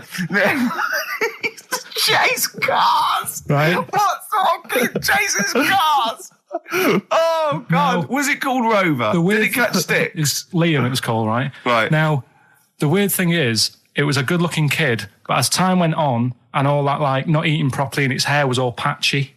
It's not Liam Gallagher, is it? And chasing cars and that, and it became an ugly kid. It's definitely Liam Gallagher. And that's what I'm saying, right? You can clone all you like, but at the end of the day, it's how you brought up. Brilliant. Wow. Wow. Life. Wow. That was a hell of a point. Oh God. But am I right? Oh, you're always right, Carl. So, would you like to start on your to Steve, because I've heard all these. We won't do them all. Well, we'll start off with the Mr. Freeze. Tell Steve the story of Mr. Freeze. This is the first time he nearly died. This is the most serious of the lot, really. So, what it was, do you know, like, don't know if your mum and dad did the same thing, but like they do the weekly shopping on like a Friday. Yeah. So when you got to Thursday, there wouldn't be much stuff left in the cupboard. It'd just be like, you know, your Jacob's crackers and stuff like that. So when they'd been to the supermarket and they came back, I was like, you know, what's that saying? Like a pig in, you know, I loved it. It was like loads of food coming in, loads of biscuits. What is that saying? He nearly said pig in shit. Right. Is that the saying? Yeah. Right. So yeah, all this food comes in. Thank God he didn't. Otherwise he'd have been in trouble. That's true enough. Because he's culpable for our actions because he's the producer. So technically, that twat's in charge. Go on. Right, so anyway, there's loads of food, and I'm like, oh yeah, look at this, and chocolate biscuits, and, you know, penguins and stuff. Bacon. And bacon. Just in case, you never know. So anyway, my mum and dad's putting the food away. Me and our kid are like, he's already grabbed something, gone back upstairs. It's like feral children. It's like a quest for fire. And then they run upstairs. What did you sit under the bed, gnawing at some sort of pig's trotter? So I saw, do you remember Mr. Freeze Pops? I do, yeah. So they're kind of like popsicles, icicles. Yeah, but really long, like a foot long, right? Yeah. So I thought, I'll have one of them. So I grabbed it. Went for the nutritious stuff first. Absolutely. And like my mum and dad are putting this stuff away and what have you. And I rip it open and knock it back. Right, straight away, just right back like Swallow that. it, yeah. But it went down the wrong way, right? So I was down your shirt. So I was like, oh God, I can't breathe. And my mum and dad didn't even know what I'd ate. Do you know what I mean? I ate it so quick. Yeah. And I'm sort of tapping my mum on the back, going, and she's going, oh God, you know, he's choking again, because I was always choking. If it was one thing, I don't know if I've got like a small throat, but I mean, even Ricky knows I can't drink that much, can I? Yeah. Do you know, or eat pebbles. I'm not a quick drinker. I'd always, I think I'm scared of like swallowing stuff. Yeah. And it was like bottle tops and mint imperials and stuff. I was always choking on stuff. Oh, jeez. So anyway, she's going, oh God, what's he picked up on it now? Drop it. And So- she hit his nose with a stick. So I was going, I'm choking. At this point, my dad had like, I think he'd put his share away, you know, his food away, and he'd gone. His share. I love it. Yeah. He'd gone to watch like Winner Takes All or whatever in a lounge, and I was in the kitchen, and I was starting to like I didn't care anymore. Do you know what I mean?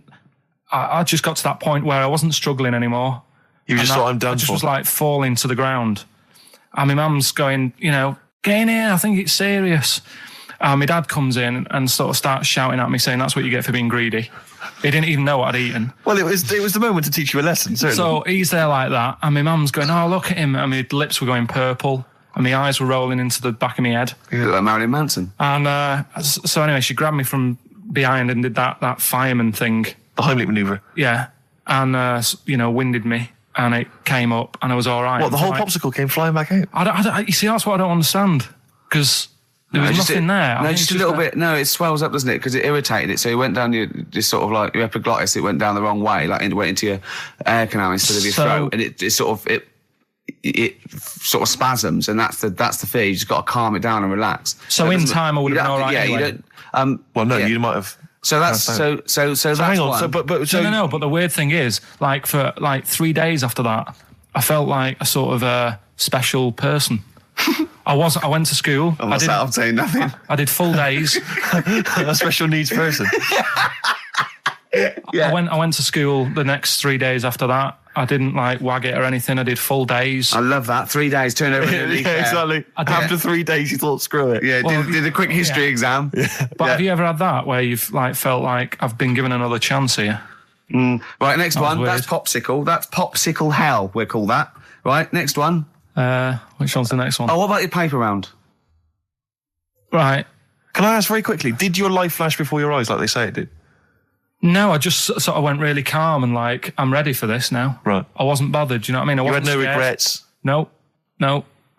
It was weird. It was really weird. Yeah.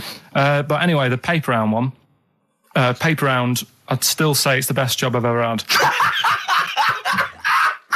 And he means it. No, I really enjoyed it. It's like, you know, you don't have to work with anyone else, right? So you make your own rules. Just think of that. You know, you sort of You're around. spreading information Well, yeah, to people, yeah, vital information. giving a service, and no one else is around. You know, you can just do what you want and think about stuff whilst you're cycling around on your bike. It's really good. Yeah. So anyway, Imagine the stuff he's thinking about when he's riding around his I bike. can't. Oh, so getting in the head of a salamander. So anyway, I loved it, and even though I only got like 50p a day, right? No matter what the weather was like and stuff, I used to get up at 4:30 and go and do the round, and Why'd you get up at 4:30?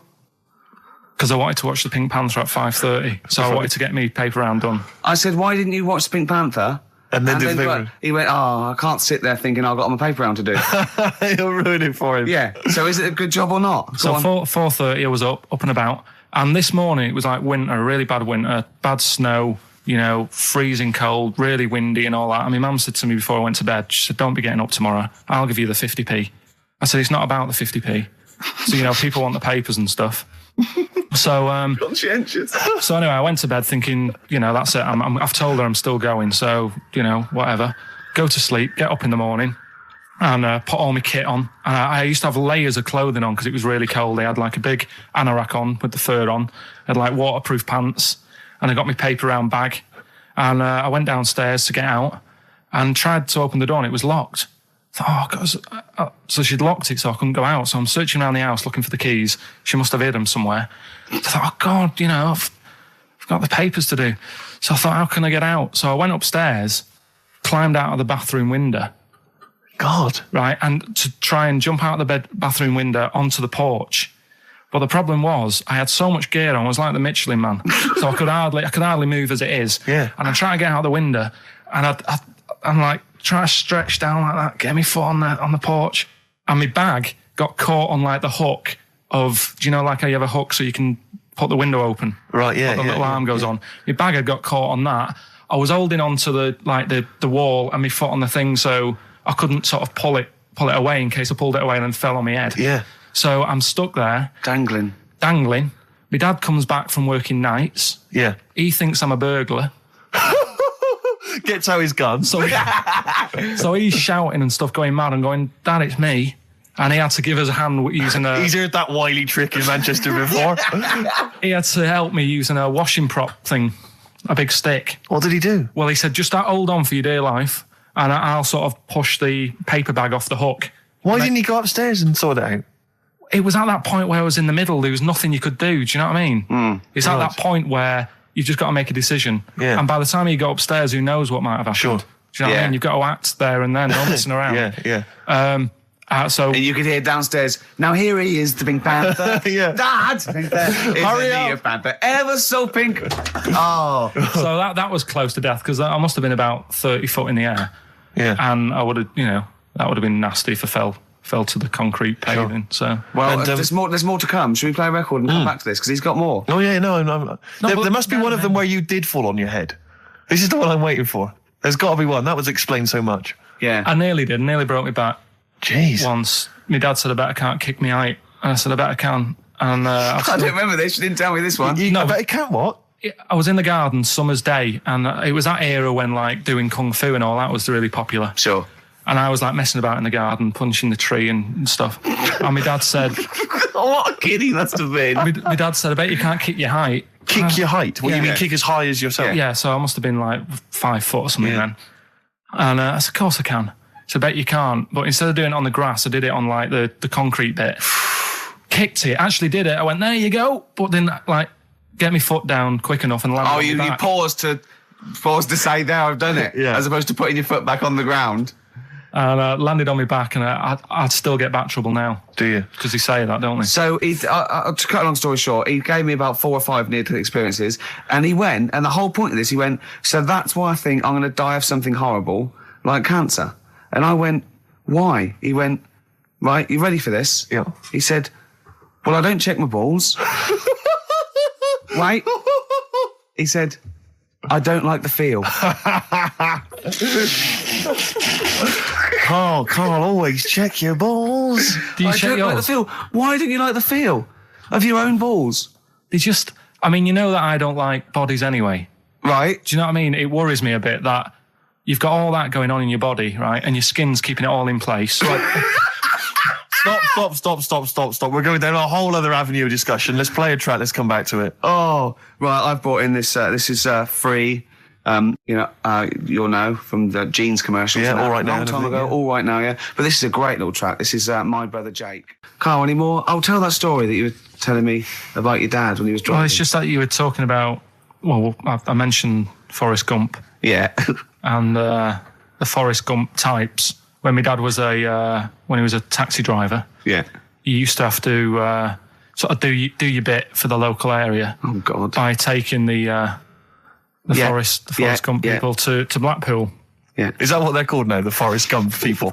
Is that what the organisations that support them asked for them to be referred to? A as? minibus with Exactly. life is a box of chocolates. exactly. .com. Well, Forrest Gump types. It must be. So you work with these people. It was these yeah. Well, yeah, the people with learning difficulties. Difficulties, yeah. And he used to get five. Coming home must have been a busman's holiday.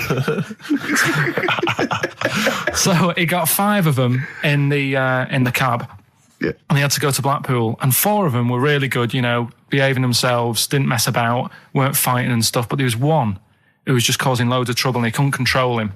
And what you've got to be able to do with people like that, you don't want them to get stressed out because it's not good for them. It stresses them out, and you could end up with a bit. Thanks, Dr. Karl. You could end up with a bit of a riot on your hands. So he thought, I'll nip this one in the bud right now. And he pulled up just on the outskirts of Blackpool, and he took the one out that was causing problems and put it in a wheelie bin. Oh, no. Oh, I'm sorry. I apologise. He did what? Oh, He did it for the good of the others. He put it in a wheelie bin. He was having a good time. He thought it was one of the rides. Can you stop saying it? Him. Yeah.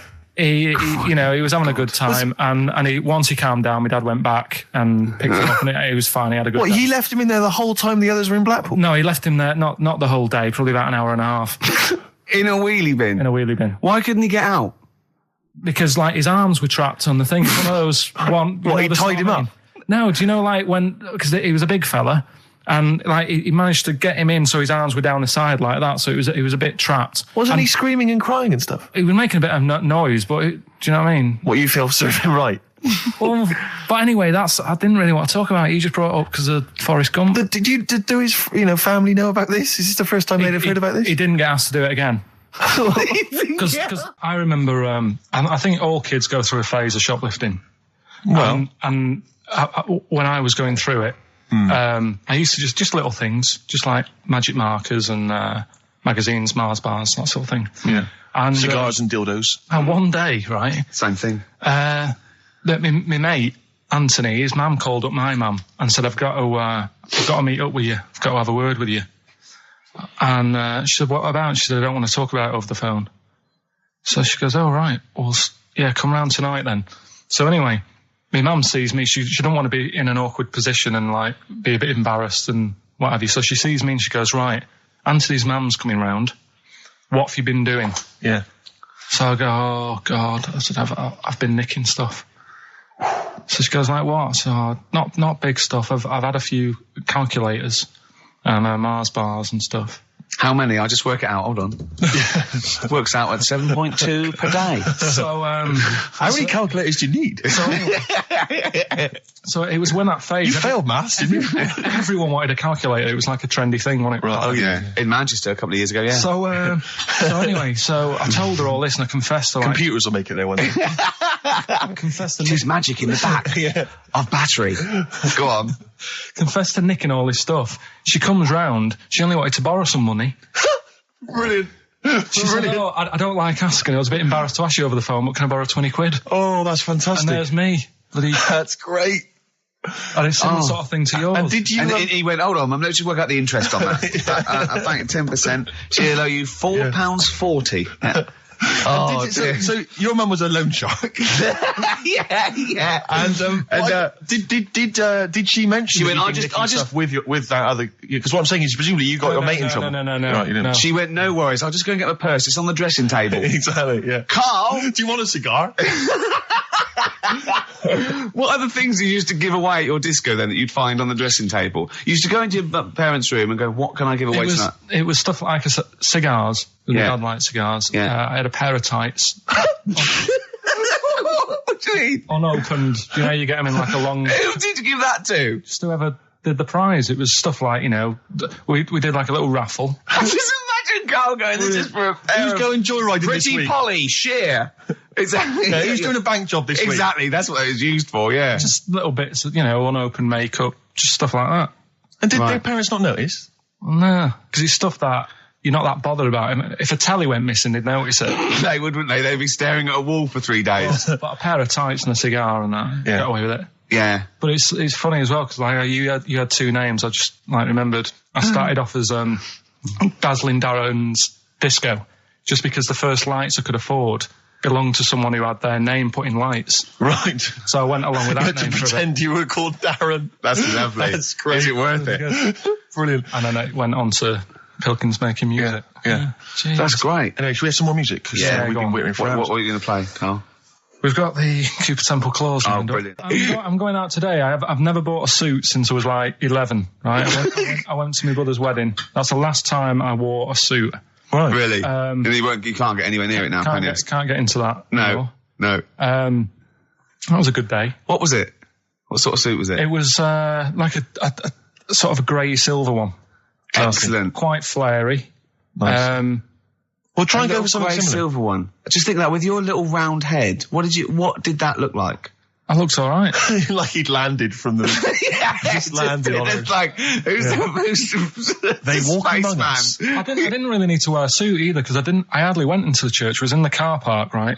And it's when my brother was in the army, and he had a Ford Capri with one of them horns that goes. And you just sat there. Why didn't he come in his tank? I just sat in that, doing that all day, and the vicar was getting well annoyed with me. What, when the service was on? Yeah. I was Brilliant. driving everyone up Well, the wall. were you just allowed to do what you wanted when you were growing up? Like Nelson Muntz from The Simpsons?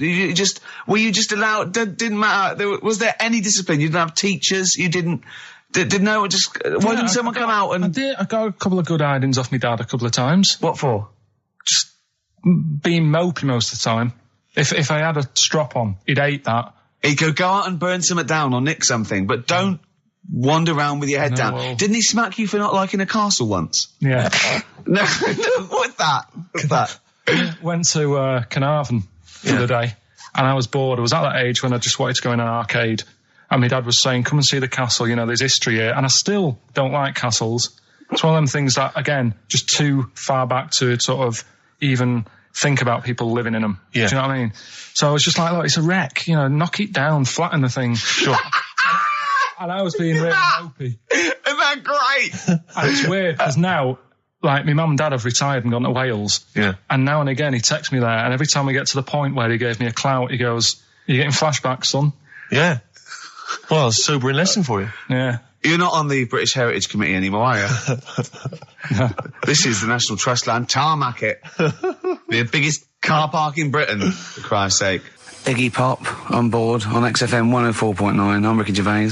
Steve Merchant here as well. Yeah, little Karl Pilkington. Well, to reintroduce or introduce people for the first time to Karl, I think we should have a Yeah, maybe sort of a kind of a quick Q&A, Karl, and we don't need sort of lengthy answers from you. We don't need lots of detail. It can be just a couple of sentences. Just to get a flavour of who you are. Yeah, so firstly, name obviously Karl Pilkington. Age, Karl? I'll be 30 next month. Really? This month? No, next. Where are we? I don't think we need to ask any more questions. I think we've done it. That's it. I think we've Welcome done it to the world of Karl Pilkington. I think I thought it would take 3 or 4 I thought it questions was going to be at least, to really explain that what was the Karl first question. about. Absolutely God. incredible. But we can't really leave it there because we haven't got enough else to do to fill up the 2 hours. So let's pursue this line of inquiry. Yeah. Age? What was the age, Karl? In a couple of months. When were you born? I'll be 72. Right. What month? What day? I'm on the cusp. You're on the cusp of a day. Well, 23rd of September. Okay. 72. So anyway. Okay, right, good. And you were talking there about, obviously, your star sign where you're on the cusp. Yeah. You believe in that, do you? No. You don't believe in star signs? No, not really. But you do believe in ghosts, I understand. No, because the paranormal. but the star sign thing, you've got how many different star signs are they? 12, innit? Right, and then you've got, like, loads of people. Yeah. You do the math. So they're saying that, there's only 12 different sorts of people in the world. Exactly. That's exactly right. It's made up. It's made up nonsense. It's non-science. It's pseudoscience. It's hairy man and dyed hair woman science. Yes. Isn't it? All right. Yeah. Anyway, back to you, Karl. Where were you born? In Manchester. Okay. What GCSE results did you get? I got, was it an E? I got an E in history. You got an E in history. And how did you find discover out that? information? You found out. Because you thought you couldn't remember what you got, you didn't turn up, and you thought you'd done about 3, one of which wasn't history, and actually... I knew I did art. Yeah, you didn't. I'm telling you didn't, because we checked. Yeah. You did 1. You turned up for history, you did history, you got an E in I history. definitely did art. I made a little clay man. Yeah, you got to register for O-levels. You don't just do it and then phone up and say, how was that? Yeah. And I go, I'm sending you a clay man. See what you think. Send me a grade. Yeah, there's forms to fill out and things like that, Karl. Anyway, go on. Who was your closest childhood friend? Closest? At what age? Well, when you were young, when you were a I kid. remember this. It's a fella. Is it someone making, isn't it? Well, he wasn't really a close mate. Darren Buckley was me. Darren Buckley? Yeah. He was my Tell us close briefly mate. about Darren. I've forgotten about Darren. He's the one who, all the girls liked him. He had permed hair. He used to have his hair like a footballer. Sure. Were you jealous of him? His dad was a copper. Did you hang around with Darren, like, in the hope of getting maybe his kind of cast-offs? Nah. It's weird with me, and I wasn't that bothered about having loads of mates and that. I had lots of mates, but I could do without them. You had a magpie, didn't you? I was happy playing with my magpie. Yeah, what happened to him? It flew away. Yeah. But I wasn't bothered because it was giving me grief towards the end, wasn't it? It was popping me grifter tyres and that. Yeah, sure. Flying down, pecking my head. Sure. Now, you went to school with a number of different interesting people, some of whom 2 were of which, freaks. I understand, had big heads and webbed toes. Is that right? Yet they were not related to each other, and they weren't friends with each other. Why weren't they friends with each other? Because that'd be obvious. Did they wear shoes, or did they walk around in their webbed? Were they good at swimming? I don't know. I don't think they ever went swimming. Did they ever talk? Did they ever look over at each other and think, Yeah, we should hang out more. I told you something in the week as well. There was another lad at school had a pigeon chest. He had a what? Can we come back to this? He had a pigeon I think chest. we should play a record, Karl, because I think we've hooked them now. Yeah. I think There's no one switching off now, Rick. No, play a record. Blur, Coffee and TV.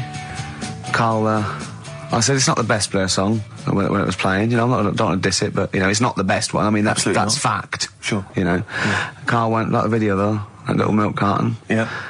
Bit sad, it's tragic, isn't it? He went, this is all to himself, I'm not even joining in. And then he went, yeah, but it's alright at the end. He goes to heaven, he finds a little girl milk carton. Just lives out a little thing and is that like you on your paper round, that little milk carton, walking around like that? I imagine you...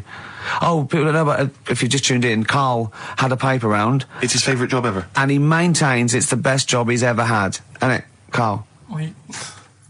Go on. I don't know what's so weird about that.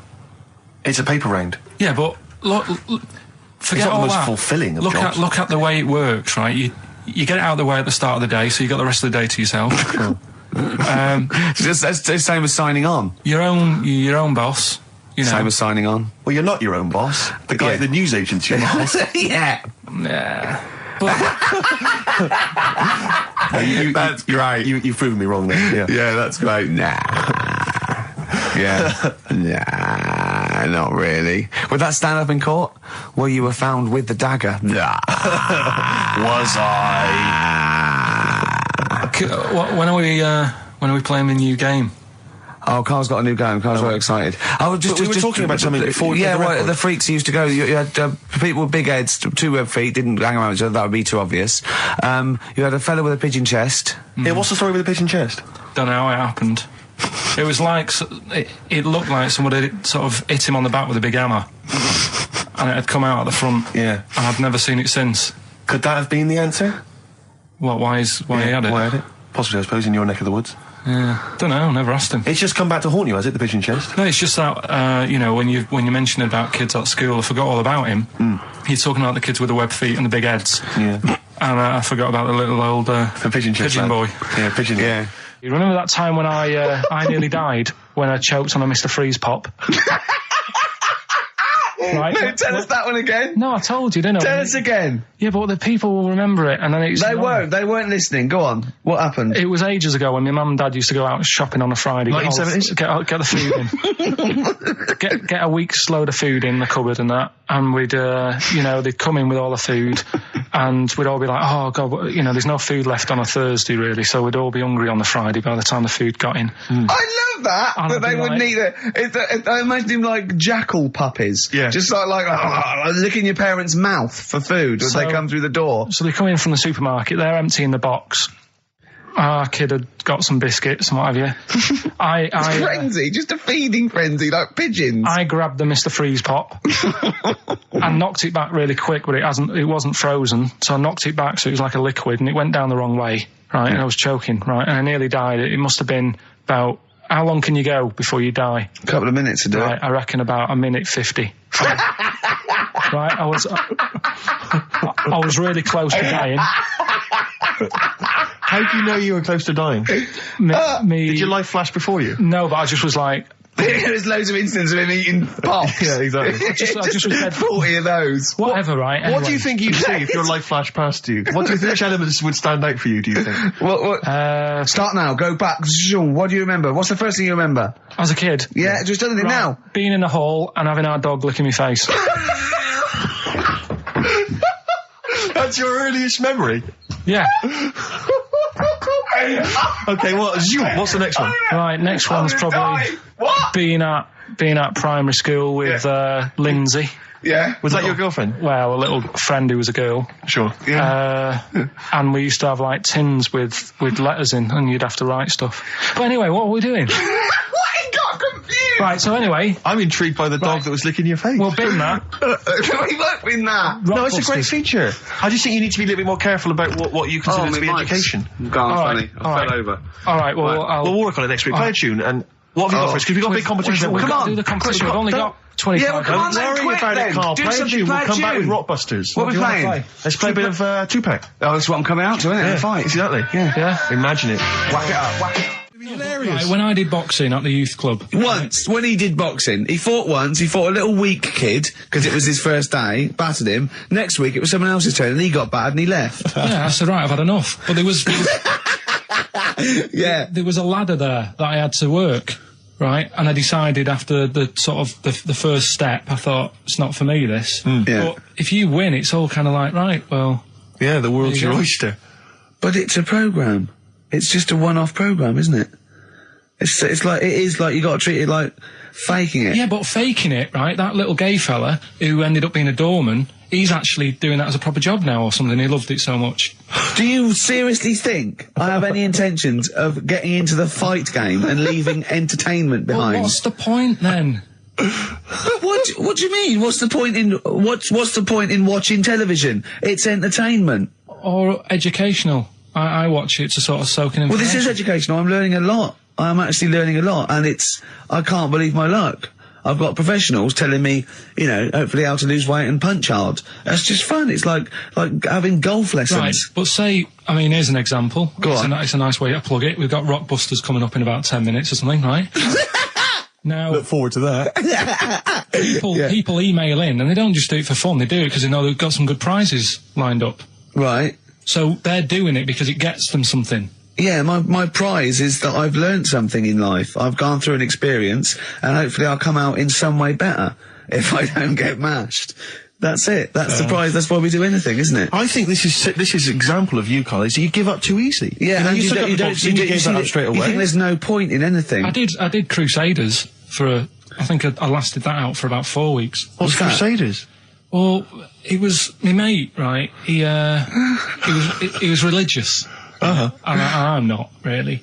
But No, I mean, you believe in ghosts, though, and shadows pushing people off bikes, but go on. But it's the same time, I think I told you once before that I went to the church with this lad because Right. I swore and he said he was going to tell me dad. Yeah. I was effing and jeffing. So he said, if you're going Is that how they get people to church nowadays? I love that little kid that, yeah, he hasn't got the idea of the protection game. There's nothing in it for him. Either you turn to religion or I tell your father. Right, so I went to church with him and that, and then the next week he said, I know that was rubbish and you didn't enjoy it. It's when I got kicked out for messing with a tennis ball in the pews, right? I don't think we've heard that, but I don't think we could possibly go into that now. Summed it up. Yeah. So, Well, no. Come on, that's we'll it. come back to that. You had a Okay. tennis That's the ball and story. some pubes. No, in the pews. In the pews, right. Yeah. But anyway, so I went there and I said, I don't think much of this church thing, it's a bit boring. Sorry, and so you went to church and you ended up in the Crusades. No, What's the crusade? Crusaders. What it is, it's meant to be the fun part of religion for kids. Uh-huh. Right.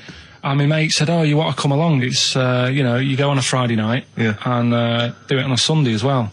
Right, so I went on the Friday night. It was brilliant. They had Sabutio, played table tennis in this dead big old house. And what do they do at the end? Say, I hope you enjoy yourself. Remember, God gave you all this. Well, it's sort of, enjoy the simple things in life. You don't need computer games. You can play table tennis and that, and talk with your friends. Yeah. And blah, blah, blah.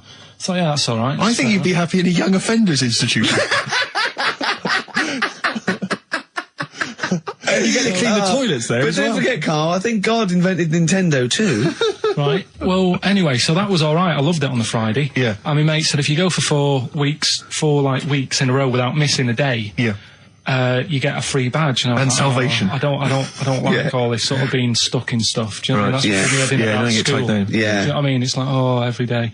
Yeah. Right. So, anyway, so you've got to come again on Sunday. So I thought, well, we'll have another game of table tennis. It'll be all right. Yeah.